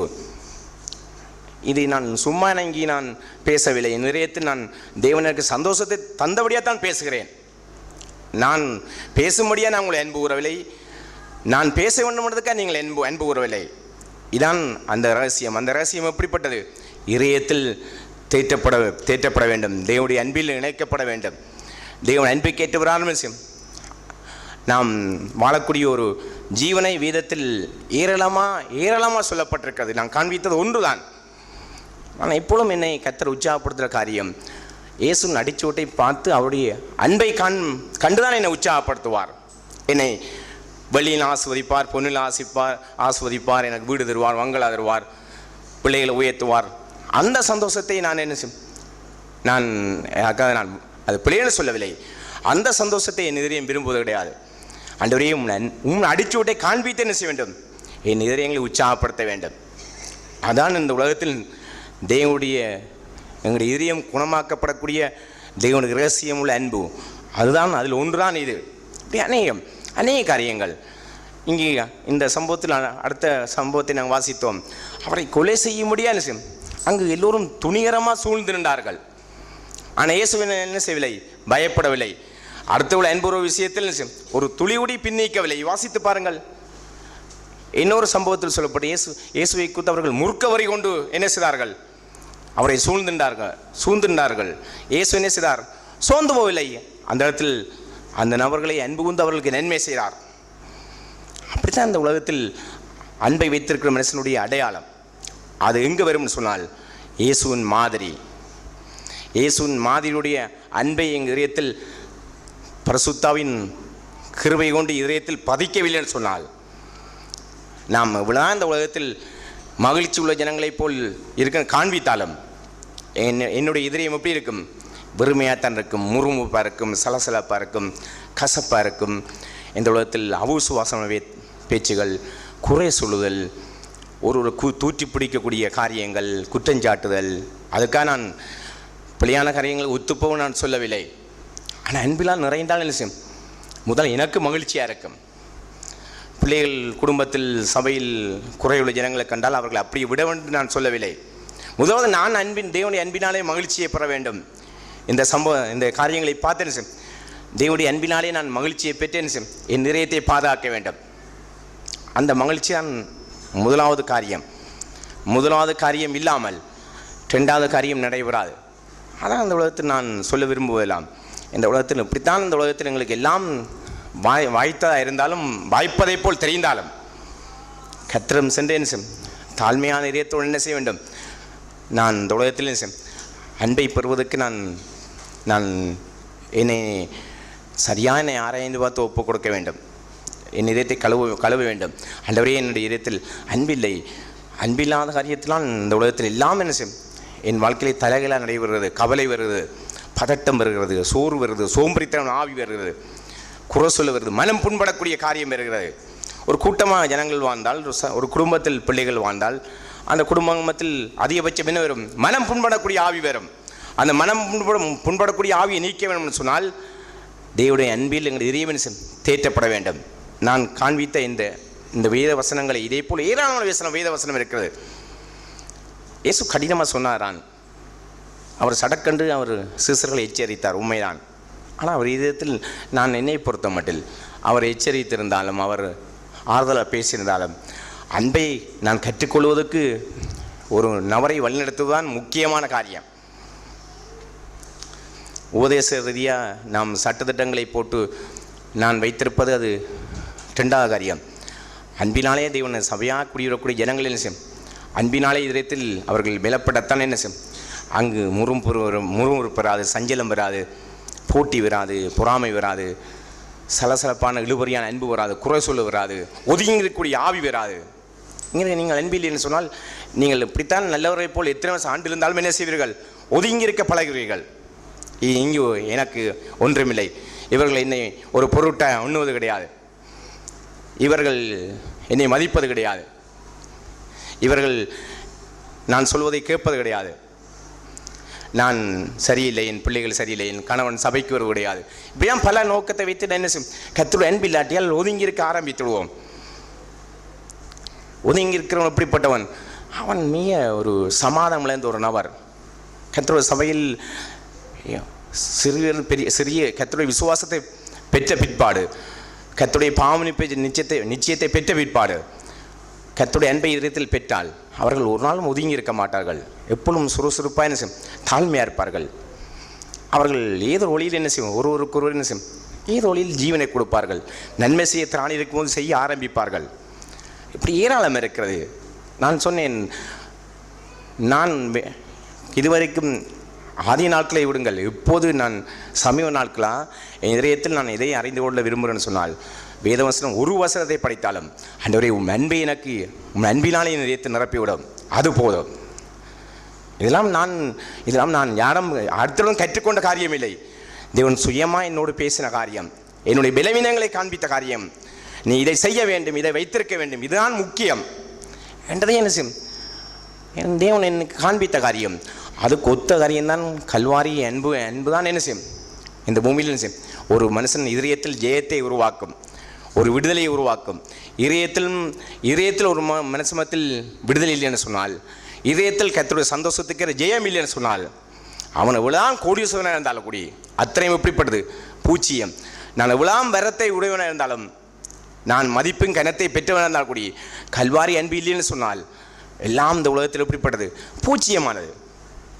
அது அந்த உலகத்தில் நாம் இந்த உலகத்தில் எல்லா பாவத்தையும் கர்த்தரை அறிக்கை செய்வது, அதை விட்டு விடுவதற்கு கர்த்தருடைய கிருபையை தேடுவது, அதை விட்டு விடுவது, எல்லாத்துக்கும் ஒரு வழி, ஒரே ஒரு காரியம், கல்வாரி அன்புதான் முக்கியமான காரியம்.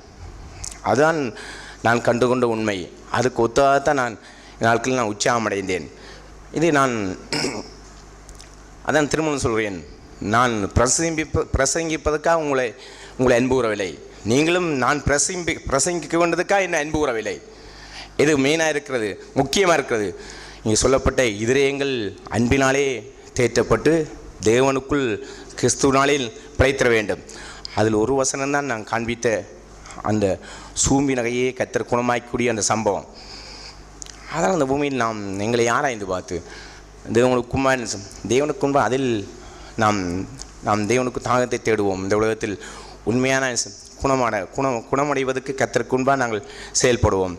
தேவன் தாமே என்னையும் உங்களையும் பாதுகாப்பராக. ஆமேன். அந்த அன்பு என்று சொல்வதை வைத்துத்தான் நாம் தொடர்ச்சியாக நாம் செய்திகளை நாம் கேட்டு வந்தோம். அன்பு என்று சொல்வது உலகம் சொல்வதை சொல்கிற பிரகாரமாய் எதையாவது அன்பு என்று சொல்லிவிட்டு போய்விடக்கூடாது. நாம் அன்பை அறியோம், அன்பு தேவனுக்குரியது என்று 1 யோவானிலே வாசிக்கிறோம். அன்பு யாருக்குரியது? நீங்களாகவே உற்பத்தி செய்துவிட முடியுமா? நீங்களாகவே அன்பு கூறலாம் என்று வருகிறார் நம்முடைய விக்கி வருகிறார், அவருக்கு நம்ம கோபமாக இருக்குது, அவர் மேல் எனக்கு கோபம் இருக்குன்னு வைத்துக்கொள்ளுமே என்று சிரித்து விட்டால் அது அன்பு என்று ஆகுமா? வெளியே சிரிக்கலாம், அது மனுஷன் கொண்டு வந்து வைத்து விடுவது அல்ல. அன்பு யாருடையது? தேவனுடையது. It has come from the Lord. கர்த்தரிடத்தில் வர வேண்டும். சரி, உன்னதத்தினுடைய ஆசீர்வாதம் என்று சொல்வதை எப்படி அவர் சொல்வார்? அது ஆரோன் தலையிலே வடிகின்ற எதை போல் இருக்கிறது? தைலத்தை போல் பரத்திலிருந்து அது பொழிய வேண்டும். அங்கு தேவன் அந்த அபிஷேகத்தை தந்து வழிந்து தாடிகளில் வழிந்து சரீரத்திலெல்லாம் பாய்ந்து போக வேண்டும். அது எர்மோன் மலையிலே பெய்த பனியை போல் அது இறங்கி வந்து நம்மை நினைத்து அந்த பனியை நம்மை மூடிவிட வேண்டும். It is only God. தேவன் தான் அதை தர முடியுமே அல்லாமல் we cannot produce love. அன்பை ப்ரொடியூஸ் பண்ணவே முடியாது. அவன் தாறுமாறாக எதையாவது சொல்வான். அவன் உலகத்தில் உள்ளவன் என்ன சொல்வான் என்று சொன்னால் லவ் இஸ் காட் என்று சொல்வான். லவ் இஸ் காட் என்றால் என்னவென்ற அர்த்தம் அன்பே கடவுள் என்று சொல்வான். அதுவா உண்மையானது? அன்பே கடவுள் என்று அவன் தொடங்கினான் என்றால் இவன் தான் அன்பை உற்பத்தி செய்ய வேண்டும். அவனை அன்பை அவன் எப்படி ஆயிலும் அவன் கொண்டு வந்து காட்டுவதற்கு ஏதாயிலும் வழிமுறைகளை அவன் செய்வான். ஹோட்டலில் கொண்டு போய் புரோட்டா சாப்பிட்டால் அன்பு என்று எண்ணுவான். நீங்கள் உங்கள் வீட்டிற்கு விருந்து கொடுத்தால் அன்பு என்று எண்ணுவான். ஒரு பரிசு பொருள் கொடுத்து விட்டால் அதை அன்பு என்று எண்ணுவான். அது அல்ல வேதம் சொல்வது அன்பே கடவுள் என்றால் சொல்கிறது. அன்பே கடவுள் என்றால் சொல்கிறது. என்ன சொல்கிறது? God is love. யார் அன்பு? தேவன் அன்பாகவே இருக்கிறார். ஆகவே அன்பை நாம் காட்ட முயற்சி செய்தோம் என்று சொன்னால் ஃபெயிலியர் தான். நம்முடைய குடும்பங்களிலே தாய் தகப்பனுடைய அன்பு, சகோதர சகோதரிகளிடத்திலே கொண்ட அன்பு, இந்த ஒருவருக்கு ஒரு சபையில் உட்கார்ந்து கொண்டு இருப்பவருடைய அன்பு எல்லாம் அதை தப்பாய் வைத்து கொண்டு என்ன முயற்சி செய்யாதீர்கள். லவ் இஸ் காட் என்று சொல்லாதீர்கள். அன்பே கடவுள் என்று சொல்லாதீர்கள். ஏனென்றால் நாம் அன்பு இன்னதென்றே அறியோம். நம்மை முதலாவது அன்பு கூர்ந்தது அவர் தான். We don't know love. அன்பு எனக்கு என்னவென்றே தெரியாது இருக்கும் பொழுது எப்படி அன்பு கூற முடியும்? சும்மா சிரிக்கலாம், சும்மா praise the Lord sister, praise the Lord brother என்று கை கொடுத்து நீங்கள் போய்கொள்ளலாம். ஒரு விசாரிக்கிறதை போல் விசாரித்து கொள்ளலாம். எல்லாம் மேலோட்டமாய் வைத்து கொண்டு வாழ்வதை வைத்து அன்பு என்று சொன்னால் நம்முடைய சபை விடத்தல் தீவு கிறிஸ்தவ சபை என்று வைத்திருக்க வேண்டியதில்லை. விடத்தல் தீவு ரோட்டரி கிளப் என்று வைத்து கொள்ள வேண்டியதான். கிளப்பில் உள்ளவர்கள் உள்ள அன்பை நான் பார்த்திருக்கிறேன். அந்த நாளிலே அந்த சூசேஷன் நகரில் இருந்த பொழுது ரோட்டரி கிளப் என்று ஒன்று பக்கத்திலே உண்டு. ரோட்டரி கிளப்பில் வருகிறவர்கள் என்ன இவ்வளவு கார் என்று கேட்டால் எல்லோரும் குடும்பமாய் இந்த ரோட்டரி கிளப்பில் அந்த வருவார்கள். ஒரு பெரிய ஒரு விருந்து வைத்திருப்பார்கள். ஒரு பெரிய திடல் இருக்கும். அங்கே எல்லோரும் நல்ல பட்டு சேலை உடுத்தியிருப்பார்கள். நாங்கள் இப்போ டிப்டாப்பாய் பேண்ட்டு ஷர்ட் டையெல்லாம் கட்டி கோட்டோடு வந்திருப்பார்கள். ஒருவரை ஒருவர் வாழ்த்தி கொள்வார்கள். கடைசியில் அதை ஒரு விருந்து ஒன்று வைப்பார்கள். அதில் எல்லோருக்கும் ஒயின் ஒன்று தரப்படும். அதை ஒருவருக்கு ஒரு பரிமாறிக்கொள்வார்கள். அவ்வளவு சிரிப்பு, அவ்வளோ ஆடம்பரம், அவ்வளோ மகிழ்ச்சி. அப்படியே மகிழ்ச்சி பொங்கி போய் இருந்து முடிந்து விட்டு போவார்கள். சரிதானா? இப்படி இருந்து விட்டால் அது அன்பு என்று சொல்லலாமா? சொல்லுங்கள். அதற்காக நாம் கூடி வர வேண்டும். ஏனென்றால் where there is no God, தேவன் இல்லை என்று சொன்னால் there is nothing there, ஒன்றும் இல்லை. நீங்களாக முயற்சி செய்கிற அன்பை வைத்து அன்பென்று எண்ணி விடக்கூடாது. மனுஷன் அதை செய்ய முடியுமா? இயேசு சொன்னார், நான் சபையை கட்டுவேன் என்று சொன்னார். பாபிலோன் அந்த கோபுரத்தை யார் கட்டினார்கள்? ஜனங்கள் பல்வேறு பாசைக்காரர்கள் சேர்ந்து என்ன செய்தார்கள்? பாபிலோன் கோபுரத்தை கட்டினார்கள். இதை கட்டினார்கள். பாபிலோன் கோபுரத்தை யார் கட்டினார்கள்? They built it. Who has to build it? கட்டுவது யார்? கர்த்தர் வீட்டை கட்டாராயில் கட்டீரனுடைய பிரயாசம் விருதா. Who has to build it? கட்ட வேண்டியது யார்? Only God. யார் கட்ட வேண்டும்? Only God. God has to be with you. உங்களோடு தேவன் இருக்க வேண்டும். இயேசு உங்களுடைய பாவங்களை மன்னிக்கும் பொழுது, உங்களை ரட்சிக்கும் பொழுது அவருக்கு என்ன பெயர்? இயேசு என்று பெயர். இயேசு என்றால் என்ன அர்த்தம்? தம்முடைய சொந்த ஜனத்தின் பாவங்களை நீக்கி ரட்சிப்பார். ரட்சித்து விட்டால் போதுமா? அவர் கூட இருக்க வேண்டும். அவர் கூட இருந்தால்தான் கிறிஸ்தவ வாழ்க்கையை சோபிக்கும். அங்கே தான் மகிழ்ச்சி உண்டாகும். அந்த கல்யாண வீட்டிற்கு எல்லோரும் சந்தோஷமாகத்தான் இருப்பார்கள். அங்கே இயேசு அழைக்கப்பட்டார் என்று எழுதியிருக்கிறதே பாருங்கள். அப்படி அங்கே இயேசு இருக்க வேண்டும். உங்கள் வாழ்க்கையிலே இயேசு இல்லை என்றால், அவர் தங்கி இல்லை என்றால் ஒரு பிரயோஜனம் ஒன்றும் இல்லை. ஆகவே அவர் இயேசு என்று பெயரிடுவாக. அவர் உங்களுடைய ஜனத்தின் பாவங்களை இன்னைக்கு ரட்சிப்பார். அடுத்த என்ன வசனம் எழுதியிருக்கிறது தெரியுமா? அந்த மத்தேயு 1:23 அந்த வசனத்திலே வாசிக்கிறோம். என்ன எழுதியிருக்கிறது? அவருக்கு இம்மானுவேல் என்று பெயர். இம்மானுவேல் என்றால் என்னவென்ற அர்த்தம்? தேவன். He should be with us. நம்மோடு இருக்க வேண்டும். யூ அண்டர்ஸ்டாண்ட் தான்? அதை விளங்கி கொண்டிருக்கலாம். அதுபோன்று இந்த எளிய சத்தியத்தில் இருக்கக்கூடிய ஜீவனை அப்படி விளங்கி கொண்டு கொள்ளை பொருளை போல் அந்த வசனங்களை எல்லாம் எனக்கு சொந்தமாக்கி கொண்டேன். ஆண்டவரே, என்னை ரட்சிக்கிறவரே, என் பாவங்களை போக்குறவரே, தட்ஸ் ரைட். அது எல்லாம் இருந்தாலும் நீர் என்னோடு இல்லை என்றால் என் வாழ்வு சோபிக்காது, என் வாழ்விலே சமாதானம் நிலைத்திருக்காது, என் வாழ்விலே மகிழ்ச்சி நிலைத்து இருக்காது, என் வாழ்விலே அந்த அன்பு வரப்போவதில்லை, என் வாழ்விலே நீடிய அந்த அற்புதமான அந்த தெய்வ அன்பை நான் ஒரு காலம் ஒளிந்து போகாத அந்த அன்பை நான் பெற்றுக்கொள்ள என்னால் முடிய போவதில்லை. ஆகவே ஓ கர்த்தாவே, அந்த சுவிசேஷத்தில் நீர் வாக்குறுத்தபடி எனக்கு இயேசுவாய் மாத்திரமல்லாமல் உம்முடைய சொந்த ஜனமாய் என்னை வைத்து பாவத்தை கழுவி போக்குவது செய்கின்ற செயல் இருக்கிறதே, அது மாத்திரமல்லாமல் என்ன செய்ய வேண்டும்? யாராவது என்னோடு இருக்க வேண்டும்? தேவன் நம்மோடு இருக்க வேண்டும். அல்லது என்ன பெயரை வைக்க வேண்டும்? இம்மானுவேல். யாராக இருக்க வேண்டும்? He should be with us. நம்மோடு இருக்க வேண்டும். அவர் இல்லை என்றால், உங்கள் வாழ்க்கையில் இல்லை என்றால் சகோதரனே, உங்கள் வாழ்க்கையில் இல்லை என்றால் சகோதரியே, உங்கள் வாழ்க்கையில் இல்லை என்றால் பிள்ளைகளே, உங்கள் குடும்பத்திலே ஒரு நாளும் சோபித்து வாழ்கின்ற வாழ்க்கை கிடைக்கப் போவதே இல்லை. ஆகவே அன்பு என்று சொல்வது ஒரு நீண்ட பயணம். சும்மா நாம் அன்பை நீங்கள் பெற்றுவிட இயலாது. அன்பு அன்பு அன்பு என்றால் கிடைத்து விடுமா? ஒரு பாடலை பாடும்பொழுது ஒரு பக்தன் அன்பு அன்பு அன்பு தேவ அன்பு அன்பு அன்பு அன்பு அன்பு அன்பு தேவ அன்பு அன்பு அன்பு என்று படிக்கிறான். நல்லது தான், நல்ல பாடலாய்த்தான் படித்தான், எனக்கும் அந்த பாடல் பிடிக்கும் தான். ஆனால் ஜனங்களுக்கு இப்படி தான் இருக்கலாம் என்று யோசிக்கிறார்கள். என்ன எப்படி இருந்தாலும் யோசிக்கலாம், அன்பு அன்பு அன்பு அன்பு அன்பு அன்பு அன்பு அன்பு அன்பு அன்பு அன்பு அன்பு அப்படி இருந்து விட்டால் அன்பு கிடைத்து விடுமா?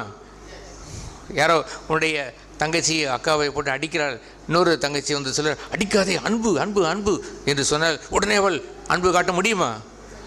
அல்லது அப்பா வந்து அம்மாவை போட்டு கோவப்படுகிறார், அப்பா கோவப்படாதீர்கள், அன்பு அன்பு அன்பு அன்பு அன்பு அன்பு அன்பு அன்பு அன்பு அன்பு அன்பு அன்பு சொல்லுங்களப்பா என்று சொல்லால் அன்பு வந்து விடுமா? உங்களை தான் கேட்கிறேன், வந்து விடுமா? No, it has to descend from God.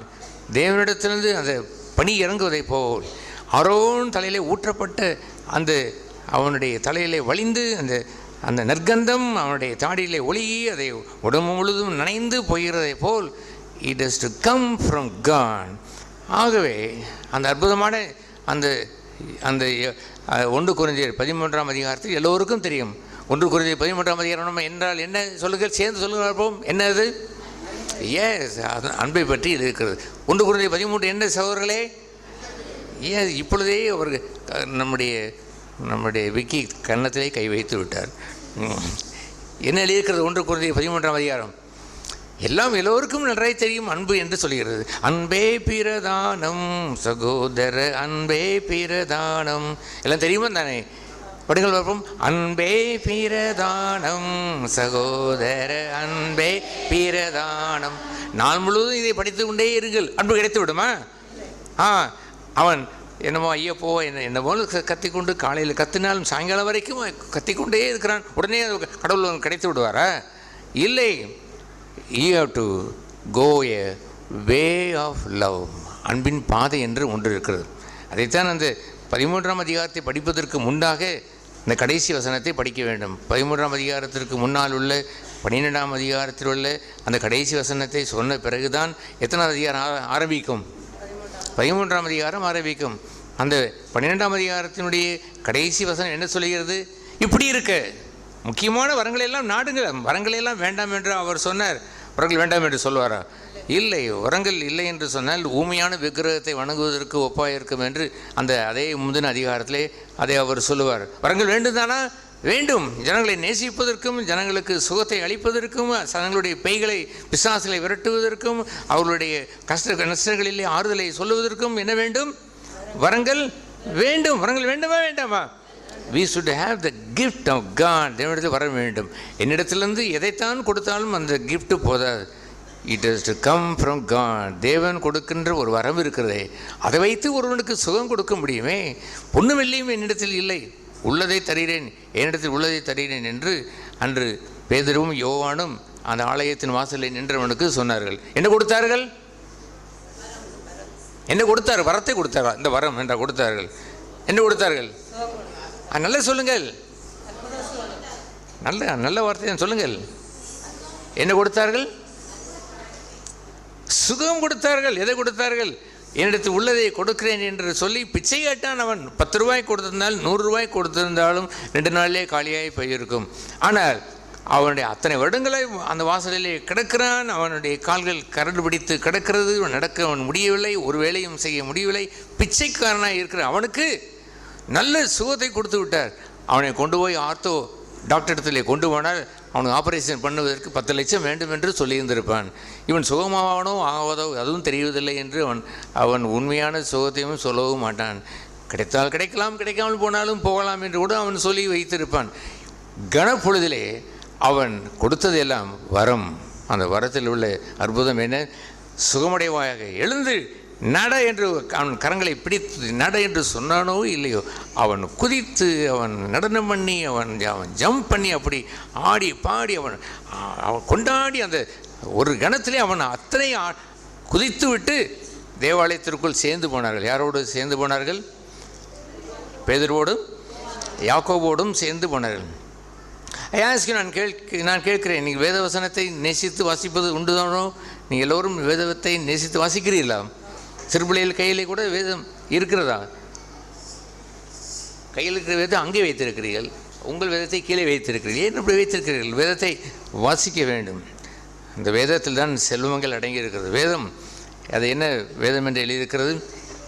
கற்றுக்கொள்கின்ற வேதம் மாத்திரம் அல்ல, அது பொன்னிலும் பசும் பொன்னிலும் 24-28 கேரட் என்று சொல்வதை விட, 50 கேரட் என்று சொல்வதை விட, 60 கேரட் என்று சொல்வதை விட காஸ்ட்லியாக 100 கேரட் பசும்பொன் போல விலையேறு பெற்றது என்று வைத்திருக்க வேண்டும். அதை குப்பை போல் வைத்திருக்கக்கூடாது. கொஞ்சம் பைபிள் பழசாகிவிட்டால் நல்ல புதிய பைபிளை வாங்கி வைத்திருக்க வேண்டும். அதை கசக்கி புசுக்கி என்றெல்லாம் வைத்துக்கொண்டு அது ஏனோ கவனிக்காத போல் அங்கே இங்கேயும் தூக்கி போட்டுக்கொண்டு வைத்திருக்கக்கூடாது. வேதத்தை நேசிக்கிறீர்கள் தானே? எல்லோரும் வேதத்தை வாசிக்கிறீர்களா? ஹல்லேலூயா! அது போன்ற ஒரு உத்தம சபையாக இருக்க வேண்டும். சகோதர சகோதரிகளே, we depend in the church God. தேவனே சார்ந்து ஒளிரும். கிறிஸ்து யார் என்று எழுதியிருக்கிறது? சபைக்கு யார் என்று இருக்கிறது? அவர்தான் தலை. அவரிடத்திலிருந்து வர வேண்டும். அவரிடத்திலிருந்து வந்துதான் நம் தலையை அவர் ஆசீர்வதிக்க வேண்டும். ஆகவே இந்த 13ஆம் அதிகாரத்தில் அன்பு அன்பு அன்பு என்று சொல்லிவிட்டு 12ஆம் அதிகாரத்தினுடைய கடைசி வசனத்தை வாசிக்காமல் இருந்து விடாதீர்கள். அது என்ன வசனம்? இப்படி இருக்க முக்கியமான வரங்களை நாடுங்கள், இன்னும் அதிக மேன்மையான வழியையும் உங்களுக்கு காண்பிக்கிறேன். நாங்கள் வந்து அன்பு வாருங்கள் வைத்துக்கொள்ள என்று கொடுக்க இயலுமா? பிரதர் சிஸ்டர், எனக்கு நிறைய அன்பு இருக்கிறது, வாருங்கள், ஆளுக்கு ஒரு கூடையிலே எடுத்துக்கொண்டு வாருங்கள், ஆளுக்கு 1 கிலோ தரேன் என்று என்னால் தர முடியுமா? அதை எங்கே பெற வேண்டும் என்று தெரியுமா? எவ்ரி ஒன், எல்லோருமே, there is a way of love, அன்பினுடைய நீண்ட பயணம் என்று இருக்கிறது. அந்த பயண வழியிலே நீங்கள் சென்றால்தான் அன்பை சுதந்திரித்து கொள்ள முடியும், அன்பை நீங்கள் பெற்றுக்கொள்ள முடியும். இட் இஸ் எ வே, அது வழி என்று அறிய வேண்டும். நீங்கள் இயேசுவை குறித்து எப்படி வாசிக்கிறீர்கள்? அவர் நானே சத்தியமும், நானே வழியும் சத்தியமும். இந்த வழியானது முதலாவது சத்தியத்திற்குள் நடத்துகிறது. அந்த சத்தியம் பின்பாக இன்னும் கொஞ்சம் வேகமாய் உள்ளே போகும் பொழுது ஜீவனுக்குள் பரிமளிக்க செய்கிறது. அவருடைய வழி என்று சொல்வது ஒன்றை கொடுப்பதற்கு it is a long way. அந்த வழி நீண்டு போய் சத்தியம், அந்த சத்தியம் நீண்டு போய் ஜீவனை கொடுக்கிறதே பாருங்கள். அதுபோன்று உங்களுடைய வாழ்க்கையிலே ஒரு சவாலை வைத்து கொள்ள வேண்டும். அது என்ன சவால் என்று சொன்னால், I have to walk a way of love. அன்பின் வழியிலே நடக்க வேண்டும். நல்ல பக்தர்கள் என்று சொன்னால் ஒரு நீண்ட காலம் வாழ்ந்து அந்த வழியிலே கடந்து வந்தவர்கள் என்று அர்த்தம். அங்கே கடந்து வந்த அவர்கள்தான் அந்த அன்பை ஏராளம் பெற்றிருப்பார்கள். எப்படி அதை அவர் குறிப்பிட்டார் பார்த்தீர்களா? அந்த 13ஆம் அந்த அதிகாரத்தில் எப்படி அவர் சொன்னார்? நீங்கள் வரங்களை வைத்திருக்கலாம், ஆனால் அவர் என்னவென்று அதை அவர் சொல்வார், அன்பு எனக்கு இராவிட்டால், அன்பு எனக்கு இராவிட்டால். ஒரு ஒரு ஒரு கோடி ரூபாய் வைத்திருக்கிறேன் என்று வைத்துக் கொள்ளுங்களேன். நான் யாருக்கோ ஒரு 8 கோடி ரூபாய் தர வேண்டியிருக்கிறது. ஆனால் 8 கோடி ரூபாய்க்கு என்ன இல்லை, 1 கோடி தான் வைத்திருக்கிறேன். ஆகவே நான் பார்க்கிறேன் 1 கோடி தான் வைத்திருக்கிறேன், உனக்கு கொடுப்பதற்கு எனக்கு இல்லையப்பா என்று சொல்லுவீர்களா? சொல்ல மாட்டீர்களா? அல்லது ஒன்றுமே இல்லை என்று வைத்துக் கொள்கிறேன், கேட்கிறவனுக்கு இந்த வைத்துக்கொள் அப்படி என்று இப்படி போட முடியுமா? அன்பு இருந்தால் தானே கொடுக்க முடியும். அன்பு எனக்கு சொந்தமாய் இல்லை என்று சொன்னால், பின்பு அவர் என்ன சொல்கிறார்? தீர்க்கதரிசனி வரங்களை எல்லா வரங்களையும் பெற்றிருந்தாலும் அன்பு 2ஆம் வசனத்துடைய கடைசியிலே எனக்கு சொந்தமாய் இல்லை என்று சொன்னால், அன்பு எனக்கு சொந்தமாய், அந்த வெளியேறு பெற்ற அன்பு எனக்கு சொந்தமாய் இல்லை என்று சொன்னால், பின்பு அவர் என்ன சொல்கிறார்? அன்னதானம் செய்கிறேன், நான் அந்த நன்மை செய்கிறேன், நான் உடலை சுட்டரிக்க கொடுக்கிறேன், நான் அப்படிப்பட்ட தர்ம பிரபு என்றெல்லாம் என்னென்னவெல்லாம் நீங்கள் செய்துவிட்டு போங்கள். எல்லாம் நீங்கள் செய்தாலுமே கூட 3ஆம் வசனம் என்ன சொல்கிறது? அன்பு எனக்கு இல்லை என்றால் ஒரு பிரயோஜனமும் இல்லை. என்ன இல்லை? ஒரு பிரயோஜனமும் இல்லை. எப்படி பிரயோஜனம் இல்லை? அடுத்தது ஸ்டார்ட் பண்ணுகிறார். அன்பு நீடிய சாந்தம் என்று வருகிறதே, அந்த நேரத்தில் கொடுப்பதற்கு நீடிய சாந்தம் இல்லை என்று வைத்துக்கொள்ளுங்கள். உங்களுக்கு ஆத்திரம் உண்டாகிறது, அப்படி கொதித்து கொண்டு வருகிறது, என்று பல்லை கடித்து கொண்டு நர என்று அந்த சாந்த குணமே இல்லை. அப்படி ஜிங்கு ஜிங்குன்னு அப்படி பல்லை கடித்து அப்படி குத்தி கொண்டு சில கண்ணாடியை உடைத்து கொண்டு என்னென்னமெல்லாம் செய்கிறார்களே. அன்பு இருந்தால்தான் நீடிய சாந்தத்தை கொடுக்க முடியும். அன்பு இருந்தால்தான் தயவாய் ஒரு மனிதனுக்கு கைண்ட்னஸ், மென்மையான அன்பை, மென்மையான அந்த அன்பு என்ற பெயர் தான் தயவு. த கைண்ட்னஸ் ஆஃப் காட், எப்படி அந்த மனதுருக்கத்தை அவனுக்கு கொண்டு காட்ட முடியும். இருந்தால் தானே காட்ட முடியும். இல்லை என்றால் எனக்கு என்ன இல்லை? ஒன்றுமில்லை, ஒரு பிரயோஜனமும் இல்லை. இருக்கிறதா? அவனுக்கு கைண்ட்னஸ் காட்டுவதற்கு உங்களிடத்தில் இருக்கிறதா? என்னை பற்றியே யோசிப்பதற்கு ஆள் இல்லை, நானே கடந்து உழன்று கொண்டிருக்கிறேன், போடா உனக்கு என்னத்தை நான் தயவு காட்டுவது என்று தான் சொல்ல முடியுமே இல்லாமல் ஏன் உங்களால் கொடுக்க முடியவில்லை?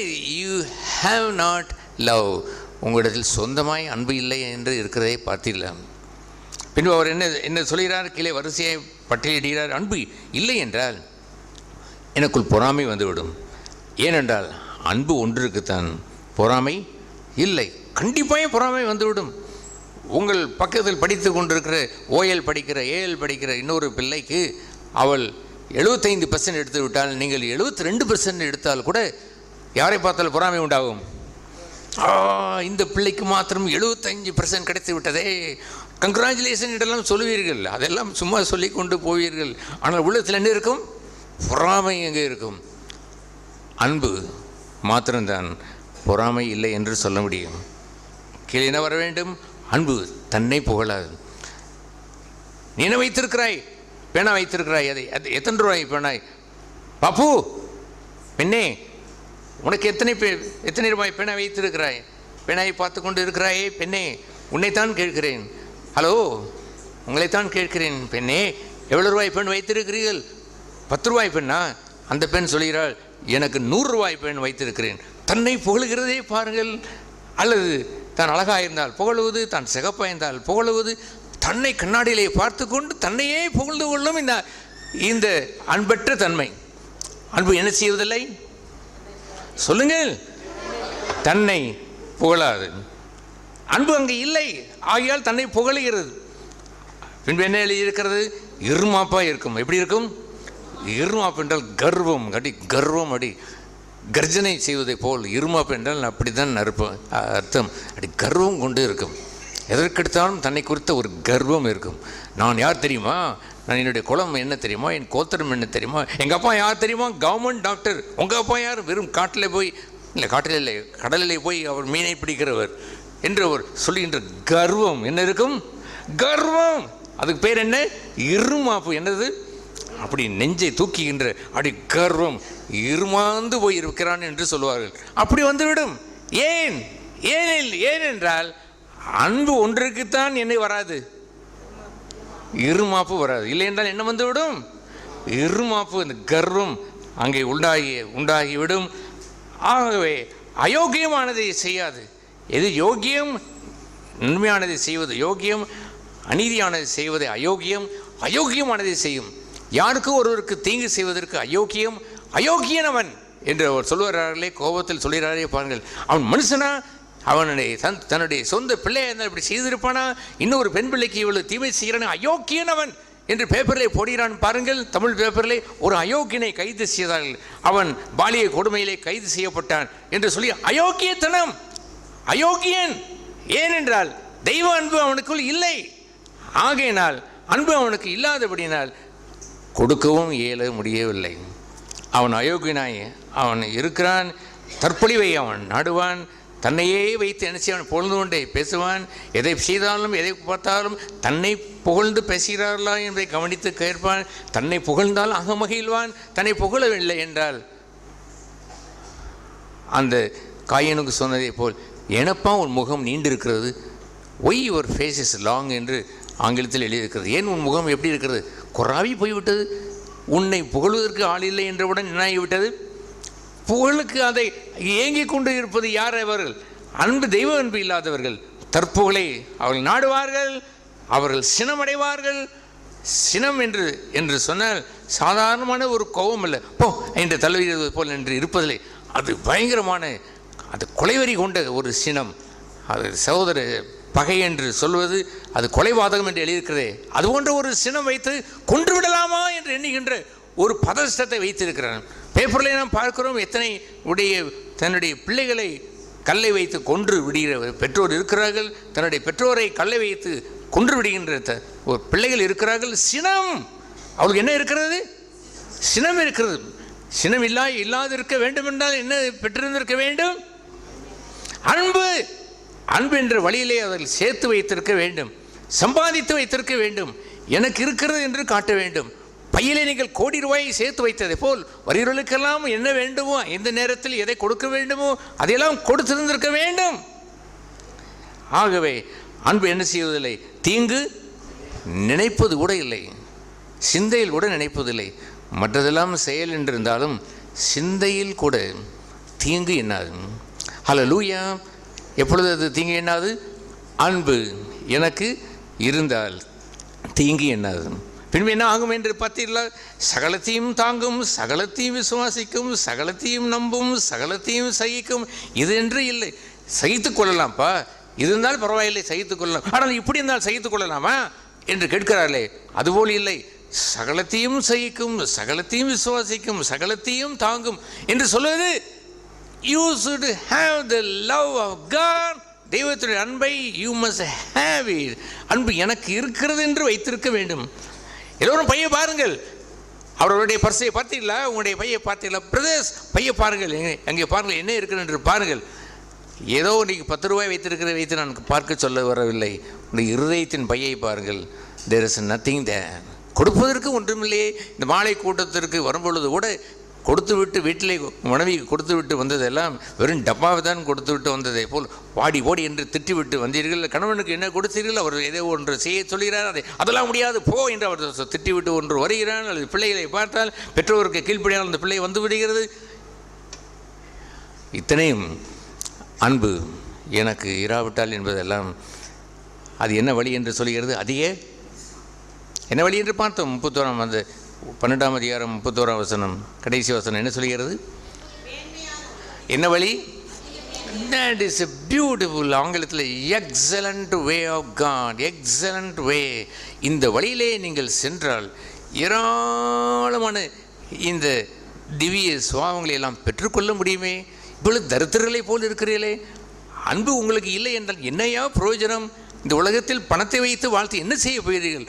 சாகும்பொழுது ஒரு மனிதன் அவன் சொன்னான். அவன் என்ன சொன்னான் என்றால், ஒரு பேப்பர்லேயே போட்டிருந்தான்.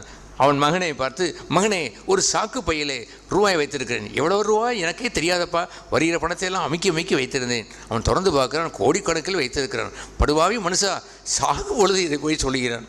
இவன் எல்லாம் வைத்து மூடி வைத்து விட்டு எதற்காக இவர் சேர்த்து வைத்தான்? அப்பா எதற்கப்பா சேர்த்து சேர்த்து வைத்தேன், அவ்வளோதான் செத்து போய்விட்டான். அந்த ரூபாய் அப்புறம் அவித்தா சாப்பிட்டு கொண்டு வர முடியும்? அன்பு வேண்டும். வாழும் பொழுது கொடுக்க வேண்டியதெல்லாம் பணம் அல்ல சகோதர சகோதரிகளே. வாழும்போது பிறருக்கு கொடுக்க வேண்டியதெல்லாம் சுகம் கொடுத்திருக்க வேண்டும், அவரை அரவணைத்திருக்க வேண்டும், ஒருவரையும் பயத்திருக்க கூடாது. அவருடைய கொல்கதா மேட்டினுடைய அந்த கல்வாரி அன்பு என்றால் என்னவென்று தெரியுமா? அங்கே அவர் பிரசங்கம் பண்ணவில்லை, அவரை சுற்றிலும் அவரை அற்புதம் செய்வதற்கு கூட்டம் ஒன்று வரவில்லை, சுகமளிப்பதற்கு என்று ஆட்கள் வரவில்லை, விசுவாசத்தை செயல்படுத்துவதற்கு என்று ஒன்றுமில்லை. அவர் கொல்கதா மேட்டின் அடிவாரத்தில் தொடங்கி உச்சிமேட்டிற்கு செல்லும் வரைக்கும் அன்பு, அவர் காட்டியதெல்லாம் பரிவு, அவர் பாட்டியதெல்லாம் பிதாவே இவளை மன்னியும் என்று அல்ல, இவள் செய்வது என்னதென்றே தெரியாமலே செய்கிறார்களே என்று சொல்லுகின்ற மன்னிப்பினுடைய மாட்சிமை. He was lovable. அவருடைய கொல்கதா மேட்டிலே அன்பின் சிகரத்திலே அவர் கொடிவிட்டு ஏறி பறக்க விட்டதெல்லாம் ஊழியம் அல்ல, அவர் செய்ததெல்லாம் பிரசங்கம் அல்ல. அவருடைய உச்சகட்டத்திலே உள்ள துன்பத்திலே, வாழ்வின் இறுதி கட்டத்திலே ஜொலித்தது எல்லாம் அவர் பெற்ற அன்பு, அவர் பெற்றிருந்த வைடூரியம், அவர் பெற்றிருந்த அந்த கொடீஸ்வர தன்மைக்குரிய முத்துக்கள், வெளியேறப்பட்ட பொக்கிஷங்கள் எல்லாவற்றையும் வைத்து ஜொலித்து விட்டு போனாரே. ஹல்லேலூயா. அந்த வழி நடக்க வேண்டும். You want to walk in the way of God. இந்த வழியிலே நடக்க வேண்டுமா? இந்த நன்மையான ஈவும் யாரிடத்தில் இறங்கி வருகிறது? ஜோதியின் பிதாவிடத்தில் இறங்கி வந்ததே. வாங்கினீர்களா? அதை கேட்டு வாங்கினது உண்டா? ஒருவன் ஞானம் இல்லை என்றால் கேட்டு வாங்க கடவுள் என்று முந்தின வசனத்திலே அவர் சொல்லி வைத்தாரே. உங்களுக்கு பொறுமை இல்லை என்று கேட்டீர்களா? எனக்கு சாந்தம் இல்லை என்று கேட்டீர்களா? ஆத்திரம் வருகிறது, எனக்கு முற்கோவும் வருகிறது, இது வேண்டாம், எனக்கு பொறுமை வேண்டும் என்று கேட்டது உண்டா? அப்படி கேட்டிருந்தால் அந்த வழியிலே நீங்கள் பல வருடங்கள் பயணம் பெற்றிருந்திருந்தால் உங்களுடைய அக்கவுண்ட் பொக்கிஷங்கள் நிறைந்து போயிருக்கும். ஹல்லேலூயா. ஒரு முறை ஆண்டவர் என்னிடத்தில் இவ்வாறு பேசினார். என்ன சொன்னார் தெரியுமா? ஒரு பெரிய ஒரு புயல் போல் ஒரு வந்த சமயத்திலே ஏராளமான துன்பங்கள், கடும் புயல, காரிருள் கொண்ட புயலை போல் அந்த புயல் சின்னத்தை குறித்து அவன் சொல்லுவதை நான் கேட்டிருக்கிறேன். ஒரு கருப்பு புள்ளி ஆரம்பித்தது. இப்பொழுது அந்த கருப்பு புள்ளி பெரிதாக இருக்கிறது. அது மதுரையை நோக்கி வந்து கொண்டிருக்கிறது. அது 200 கிலோமீட்டர் அல்லது 170 கிலோமீட்டரில் வருகிறது. அது பெரிய சேதத்தை உண்டாக்க போகிறது என்று சொல்லுவதை போல் பெரும் புயல் ஒன்று என்னை நோக்கி வந்த நேரத்தில் ஆண்டவர் என்ன சொன்னார் தெரியுமா? அந்த புயலை நானே அடக்கி ஒடுக்கி போட்டு விடுவேன் என்று சொல்லவில்லை. அவர் சொல்லவில்லை. அதற்கு பிறகு என்ன சொன்னார் தெரியுமா? நான் உனக்கு கொடுத்த பொறுமையினாலே உன்னை காத்துக்கொள். எதை வைத்து காத்துக்கொள்? நீ பெற்றாயே பொறுமை. நான் இத்தனை காலம் நீ இந்த அன்பின் பாதையிலே நடந்து பெற்றுக்கொண்டாயே, அந்த பொறுமையினாலே இந்த புயலை எதிர்த்து நெல், நீ உன்னை காத்துக்கொள் என்று அவர் சொன்னார். லூக்கா எழுதின அந்த சுவிசேஷத்தை நான் அண்டர்லைன் பண்ணி அந்த வருடத்தையும் நான் போட்டு வைத்திருக்கிறேன். என் ஆங்கில பைபிளையும் போட்டிருக்கிறேன், தமிழ் பைபிளிலையும் அதை ரெஃபரன்ஸ் எடுத்து வைத்து போட்டிருக்கிறேன். லூக்கா எழுதின சுவிசேஷம் 21ஆம் அதிகாரத்தில் அவர் சொன்னார், இங்கே பார், நீ பெற்றோராலும், அந்த லூக்கா 21:16 வாசிக்கிறோம், பெற்றோராலும் சகோதரராலும் பந்து ஜனங்களாலும் சிநேகிதராலும் காட்டி கொடுக்கப்படுவாய். உங்களில் சிலரை கொலை கூட செய்வார்கள். என் நாமத்தின் நிமித்தம் எல்லாராலும் பயக்கப்படுவீர்கள். எப்படி இருக்கிறது பாருங்கள். எல்லாராலும் ஒருவன் 2 பேர் பயத்தால் கொஞ்சம் அன்பை கொடுத்து விடலாம். அத்தனை பேரும் பயத்தால் அத்தனை பேருக்கு எங்கடா அன்பு போகிறது என்று சொல்ல மாட்டோமா? இத்தனை பேர் பயத்தால் எப்படி இருப்பது? உங்கள் வீட்டிலே 6 அக்கா தங்கச்சி இருக்கிறார் என்று வைத்துக் கொள்ளுங்கள். ஒரு அக்கா ஒரு தங்கச்சி பயத்தால் 2 அக்காவுக்கும் ஒரு தங்கச்சிக்கும் அன்பை காட்டி விடலாம். கொஞ்சம் சிரித்து விடலாம், கொஞ்சம் கை குலுக்கி கொள்ளலாம், கொஞ்சம் எதிர்த்து பேசாமல் இருந்து கொள்ளலாம். 6 அக்காவும் உங்கள் மீது கோபமாக இருக்கிற வைத்துக் கொள்ளுங்களேன். எப்படி இருக்கும்? எல்லாராலும் என்ன செய்யப்படுகிறீர்கள்? சொல்லுங்கள், எல்லாராலும் என்ன செய்கிறீர்கள்? சொல்லுங்கள் பிரதர், எல்லாரும் என்ன செய்யப்படுகிறீர்கள்? எல்லாருக்கும் கொடுப்பதற்கு உங்களுக்கு அன்பு இருக்கிறதா? எல்லாருக்கும் காட்டுவதற்கு பொறுமை உங்களுக்கு இருக்கிறதா? அது எப்படி ஐயா இருக்கும்? 2 பேருக்கும் வேணாம் இருக்கலாம் என்று நீங்கள் கொடுத்து விட்டால் எல்லோருக்கும் வேண்டுமே. அப்படி தான் ஆண்டவர் என்னிடத்திலே சொன்னார், இதோ பார், ஜோதியின் பிதாவிடத்திலிருந்து நீ நிறைய பெற்றிருக்கிறாய். நீண்ட பயணத்தின் வழியாய், சிலுவையின் பாதையின் வழியாய், நீ அந்த அன்பின் பாதை வழியாய், கல்வாரி சிநேகத்தின் வழியாய் நீ நடந்து வந்திருக்கிறாய். நீ ஏராளம் பொறுமை பெற்றிருக்கிறாய் என்று நான் என் கணக்கிலே வைத்திருக்கிறேன். பரலோகத்திலே பொக்கிஷங்களை சேர்த்து வைங்கள் என்று சொன்ன நாட்கள் முதற்கொண்டு பல்லாண்டுகள் இந்த வாழ்க்கையை நீ வாழ்ந்திருக்கிறாய். உன்னுடைய அக்கௌண்ட் என்னவென்று சொல்லட்டுமா? அதை நான் சொல்லுவதை இப்படி சொல்கிறேன், உனக்கு நிறைய பொறுமை இருக்கிறது. அந்த பொறுமையை வைத்தே என்ன செய்து கொள்? உன் ஆத்மாவை உன்னுடைய பொறுமையினாலே காத்துக்கொள். பொறுமை மனுஷனிடத்தில் தான் உருவானது. எங்கேருந்து வர வேண்டும்? எங்கேருந்து வர வேண்டும்? ஜோதியின் பிதாவிடத்திலிருந்து வருவதை, அந்த மேன்மையான அன்பின் வழியிலே சென்று சென்று சென்று சென்று அன்பு எனக்கு இராதவிட்டால் என்று போய்விடாமல் இருக்கிறது என்ற இடத்தை வைத்து ஆண்டவர் சொன்னார், you have a lot in the bank. என்னுடைய பேங்க்கிலே, என்னுடைய பொக்கிஷ சாலையிலே பொறுமை நிறைய இருக்கிறது. உன்னுடைய அதுவே போதும். இந்த வருகின்ற புயல் வேகம் 180 கிலோமீட்டர் என்ன 250 கிலோமீட்டர் வேகத்தில் வந்தாலும் நீ அதை தாங்கிக் கொள்ள முடியும். பி ஹாப்பி, கவனமாயிரு என்று அவர் எனக்கு அது மாத்திரம் சொல்லிவிட்டு ஒரு வாக்குத்தத்தத்தையும் அவர் கூட்டி அவர் சொன்னார். என்ன சொன்னார்? உன்னுடைய தலை மயிரில் ஒன்றாயில் என்ன அடைவதில்லை. 1:18 என்ன சொன்னார்? உன் தலைமயிரில் உள்ள ஒரு முடி கூட சேதமடையாது என்று சொன்னார். உன்னுடைய மகிழ்ச்சியை ஒரு முடி கூட கீழே விழாது என்று சொன்னார். உன்னுடைய சமாதானம் ஒரு முடி கூட கீழே விழாது என்று சொன்னார். உன்னுடைய ஆத்திரம் என்று வந்து பொறுமையை இழக்கிற பகுதி என்று சொல்லுகிற ஒரு முடி கூட கீழே விழாது. ஐ கேரண்டி தருகிறேன் என்று சொன்னாரே பாருங்கள். ஐயோ, அந்த நாளை அவர் பேசின அந்த நாளை எண்ணி நான் கூத்தாடி அந்த ஆங்கில பைபிளை அண்டர்லைன் பண்ணி தமிழ் பைபிளை ரெஃபர் பண்ணி அதை அண்டர்லைன் பண்ணி அப்படி ஒரு மகிழ்ச்சி உண்டாகிவிட்டு, ஆஹா நம்ம அக்கௌண்ட்டில் இவ்வளவு இருக்கிறதா, வருகிறதற்கு கொடுப்பதற்கு 10 ரூபாய் இல்லை என்று சொன்னால் ஆடி போய் விடுகிறார்கள் மனுஷன். இங்கே வருகிறதோ எனக்கு பல லட்சக்கணக்கிலே எனக்கு அந்த அன்பின் தாழ்ச்சியை கொண்டு வர போகிறது. உனக்கு 10 லட்சம் இல்லையாப்போ, கோடி ரூபாய் வைத்திருக்கிறாய், போ சந்தோஷமாய் போ. ஒரு முடிவோடு உன்னுடைய பொறுமையின்மையை கொண்டு வந்து வைத்து விடாது போ என்று அவர் சொன்னாரே பாருங்கள். Hallelujah. You got your bank. உங்களுடைய பரலோகத்திலே பொக்கிஷங்கள் சேர்த்து வைத்தது உண்டா? ஐ ஆஸ்க் யூ, ஏன் அமைதியாக இருக்கிறீர்கள்? சேர்த்து வைத்து கொண்டு இருக்கிறீர்களா? இனிமேலாவது சேர்த்து வைப்பீர்களா? அது கூட சொல்லக்கூடாதா? இனிமேலாவது சேர்த்து வைப்பீர்களா? சேர்த்து வையுங்கள். இருள் சூழும் ஒரு காலம் வரும் பொழுது வெளிச்சம் பிரகாசிக்க கடவுள் என்று சொல்லும் பொழுது வெளிச்சம் இல்லாமல் போய்விடக்கூடாது. பேட்டரி போச்சு ஆண்டவரே என்று சொல்லாதிருங்கள். வெளிச்சத்தை சேர்த்து வைங்கள். வெளிச்சம் நாளுக்கு நாள் பெருகி கொண்டே போக வேண்டும். அன்பு பெருகி கொண்டே போக வேண்டும். பொறுமையை சேர்த்து வைங்கள். அல்லேலூயா. சோதனை என்று வருகின்ற நேரத்தில் எல்லாம் இப்படி அவர் யாக்கோபிலே சொல்லுவார். என்ன சொல்லுவார்? நல்ல வார்த்தை இருக்கிறது. சோதனையினுடைய பற்றி ஒரு நல்ல வார்த்தை யாக்கோபிலே உள்ளது. யாராவது சொல்லுங்கள்.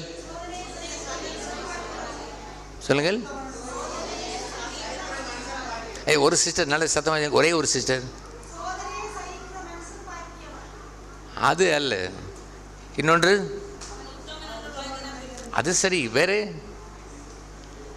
நீ அநேகம் சோதனைகளில் அகப்படும் பொழுது அது எல்லாம் மிகுந்த சந்தோஷமாக என்ன செய்யுங்கள்? எண்ணிக்கொள்ளுங்கள். ஏனென்றால் சோதனையின் மூலமாய் பொறுமை உண்டாகும். அந்த பொறுமை தொடர்ச்சியாய் கிரியை செய்தால் மிகுந்த பொறுமை உண்டாகும்.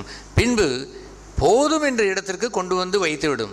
ஒன்றுக்கும் குறைவுபடாதபடி பொறுமை நிறைவாய் பெற்றதை போன்ற ஒரு திருப்தியும் தந்துவிடும். எது தந்துவிடும்? சோதனை நேரம் வரும்பொழுதுதான் அன்பின் பாதையை பார்க்கிற ஒரு நேரம். அந்த அன்பின் பாதையிலே தான் சிலுவையை இயேசு நடந்து வந்து கடைசி வரைக்கும், கொல்கத்தா வரைக்கும் அந்த சிலுவையிலே அவர் வெற்றி சிறந்தார். ஆகவே சோதனை வரும்பொழுது என்ன செய்ய வேண்டும்? சம்பாதிக்க வேண்டும். என்ன செய்ய வேண்டும்? சந்தோஷமாக எண்ணிக்கொள்ளுங்கள் என்றால் என்னவென்ற அர்த்தம்? எண்ணிக்கொள்ளுங்கள் என்றால் என்னவென்று சொல்லுங்கள். எண்ணிக்கொள்ளுங்கள் என்ற என்ன அர்த்தம்? சும்மா எண்ணிக்கொள்ளுங்கள், யோசித்துக் கொள்ளுங்கள் போல் அங்கே எழுதியிருக்கிறது. தமிழில் எப்படி இருக்கிறது? ஆங்கிலத்தில் count it all with Joy என்று எழுதியிருக்கிறது. சந்தோஷத்தோட கவுண்ட் பண்ணுங்கள் என்றால் என்னவென்ற அர்த்தம்? எதை கவுண்ட் பண்ணுவார்கள்? சொல்லுங்கள் பிரதேஷ், நீங்கள் தான் சம்பாதிக்கிறீர்கள். பணத்தை சம்பாதிப்பதை போல சம்பாதித்துக் கொள்ளுங்கள். கவுண்டட். சோதனை நேரத்தில் தான், அந்த மேன்மையான வழியிலே நீங்கள் போகும் பொழுதுதான் you can count the love of God. தெய்வ சுவாவத்தை சேர்த்து வைக்க வேண்டிய நேரம் என்று அதை அவர் சொல்லுவார். அதை படித்து பார்த்துருக்கிறீர்களா? அந்த யாக்கோபு அந்த நிருபத்திலே அந்த 1ஆம் அதிகாரத்திலே அதை அவர் சொல்கிறார். என்ன சொல்லுவார்? வாசியுங்கள். 2ஆம் வசனத்திலிருந்து வாசியுங்கள். என் சகோதரரே, நீங்கள் பலவிதமான சோதனைகளில் அகப்படும் போது உங்கள் விசுவாசத்தின் பரீட்சையானது பொறுமையை உண்டாக்கும் என்று அறிந்து அதை மிகுந்த சந்தோஷமாக எண்ணுங்கள். அடுத்து வாசியுங்கள். நீங்கள் ஒன்றிலும் குறைவுள்ளவர்களாய் இராமல் பூரணராயும் நிறைவுள்ளவர்களாயும் இருக்கும்படி பொறுமையானது பூரண கிரியை செய்ய கடவது. பொறுமையானது பூரண கிரியை செய்து நிறைவாய் பெற்றுக்கொள்ள வேண்டும் என்று சொன்னால் என்ன செய்ய வேண்டும்? அநேகம் சோதனைகள் வர வர வர அதெல்லாம் ஒன்றன் பின் ஒன்றாய் கடந்து வரக்கூடிய இந்த வே ஆஃப் லவ், அன்பினுடைய அதிக மேன்மையான பாதையிலே நடந்திருக்க வேண்டும். ஹல்லேலூயா. கவனமாயிருங்கள். இனி வரும் காலத்திலாவது இப்படி ஒரு கூட்டத்திலே கல்வாரி அன்பே நமது ஜெயம் என்ற அந்த தலைப்பை மறந்து விட்டு போய்விடாதீர்கள். You to walk in love. அன்பிலே நடக்க வேண்டும். You to earn the divine nature, திவ்ய சுவாபத்தை பெற வேண்டும். அந்த வசனத்தை அவர் எடுத்து காண்பித்தாரே. கொலோசியரில் நம்முடைய பிரதர் கொலின்ஸ் காண்பித்தாரே, கொலின்ஸ் யாழ்ப்பாணம் சகோதரர் காண்பித்தாரே. என்ன காண்பித்தார்? அன்பினாலே என்ன செய்யுங்கள், இணைத்து கட்டப்படுங்கள் என்று எழுதியிருக்கிறது. ஆங்கிலத்தில் என்னவென்று எழுதியிருக்கிறது என்று சொன்னால், knit together in love. வலையை பின்னுவதை போல் அன்பை ஒரு கடலிலே போட்டு நிறைய மீனை வாங்குவதை போல் வலையை பின்னி ஓட்டை உடசல் இருக்கக்கூடாது, தப்பித்தவறி போய்விடக்கூடாது. அத்தனையும் வாங்கும்படி எதை பின்னிக்கொள்ளுங்கள்? வலையை பின்னிக்கொள்ளுங்கள். அந்த அன்பினால் கட்டப்பட்டு என்று சொல்வதை ஆங்கிலத்தில் knit together in love. யோவானும் அந்த அப்போஸ்தலனாகிய யோவானும் அந்த அவன் யாக்கோவும் தகப்பனுடைய வலையை பின்னி கொண்டிருந்தாள் என்று எழுதியிருக்கிறது. அதுபோல் அன்பின் வலையை சேதப்படுத்துவதையெல்லாம் நன்றாய் நீங்கள் பின்னி அடுத்த முறை ஒரு மீன் கூட வெளியே போய்விடக்கூடாது. அத்தனையும் உங்களுக்கு சொந்தமாய் மாற்றிக்கொள்ளும்படி சேர்த்து வையுங்கள். உங்கள் பொக்கிஷ சாலையிலே அன்பு பெருகட்டும், உங்கள் பொக்கிஷ சாலையிலே பொறுமை பெருகட்டும், உங்கள் பொக்கிஷ சாலையிலே பரலோக பொக்கிஷத்திலே சாந்தம் பெருகட்டும். அப்படி இருக்கும் பொழுது இந்த வசனம் பொய்யாய் போய்விடும். அன்பு எனக்கு இல்லாவிட்டால் என்று சொல்வதற்கு பதிலாக அன்பு எனக்கு இருக்கிறது. ஆகவே அந்தந்த நேரத்திற்கு தர வேண்டிய சாந்த குணம், பொறுமை, இச்சையடக்கம், அந்த ஆவியினுடைய கனிகளை எல்லாம் கொடுக்க முடியும். ஏற்ற காலத்திலே நல்ல பொற்பலங்களை கொண்டு வந்து கொடுக்கின்ற ஒரு பகுதி என்று உன்னத பாட்டிலே அவள் சொல்லுவாள். என்னை மணவாளன் வருவார், அவருக்கு நான் பழங்களை நான் என்னுடைய த சீசனல் ஃபுட், நல்ல காலத்துக்குரிய பழங்கள் எல்லாம் எடுத்து வந்து கொடுப்பேன் என்று சொல்வதை போல் it should make the Lord joyful.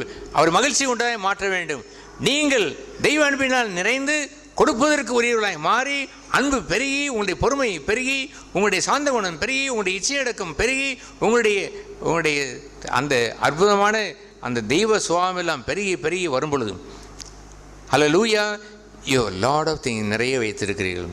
அந்த நாட்களே அந்த அமெரிக்காவினுடைய அந்த லோகோ ஒன்று வைத்திருப்பார்கள். அது என்னவென்றால் ஒரு பழக்கூடை கொட்டப்பட்டிருக்கும். அதில் கிட்டத்தட்ட 28-25 பழங்கள் வெரைட்டிஸ் இருக்கும். அங்கே ஒரு கொய்யாப்பழம் இருக்கும், ஆரஞ்சு பழம் இருக்கும், அங்கே ஒரு கிரேப்ஸ் இருக்கும். அப்படி 20-28 பழ வகைகள் அங்கே கொட்டப்பட்டு இருக்கும். That means is so many things. எத்தனையோ 9 வரங்கள் என்று 9 கனிகள் என்று சிலர் சொல்லிக்கொள்வார். அதுபோல் இல்லாமல் 22 பழங்களை கொட்டி வைத்து ஏராளம் எப்பொழுது எது வேண்டுமோ அந்த பழங்கள் எல்லாம் இதை எடுத்துக்கொள்ளும்படி சேர்த்து வைத்திருக்கிறான். பாருங்கள், அந்த அமெரிக்க தேசத்துக்காரன் தன்னுடைய லோகோவில் வி ஆர் ரிச், நாங்கள் ஐஸ்வர்யவான்களாக இருக்கிறோம், எங்களுடைய பாருங்கள், எங்களை கனி வர்க்கங்களை பாருங்கள் எப்படி கொட்டியிருக்கிறது என்று ஃபோட்டோவே அவன் தன்னுடைய நாட்டினுடைய அந்த செழிப்பை காட்டுவதற்குரிய ஃபோட்டோவே அவன் வைத்திருக்கிறான். அப்படி இருக்க வேண்டும். நீங்கள் வாரி வணங்குறதற்கு ஏதுவாய் எதை அடைய வேண்டும்?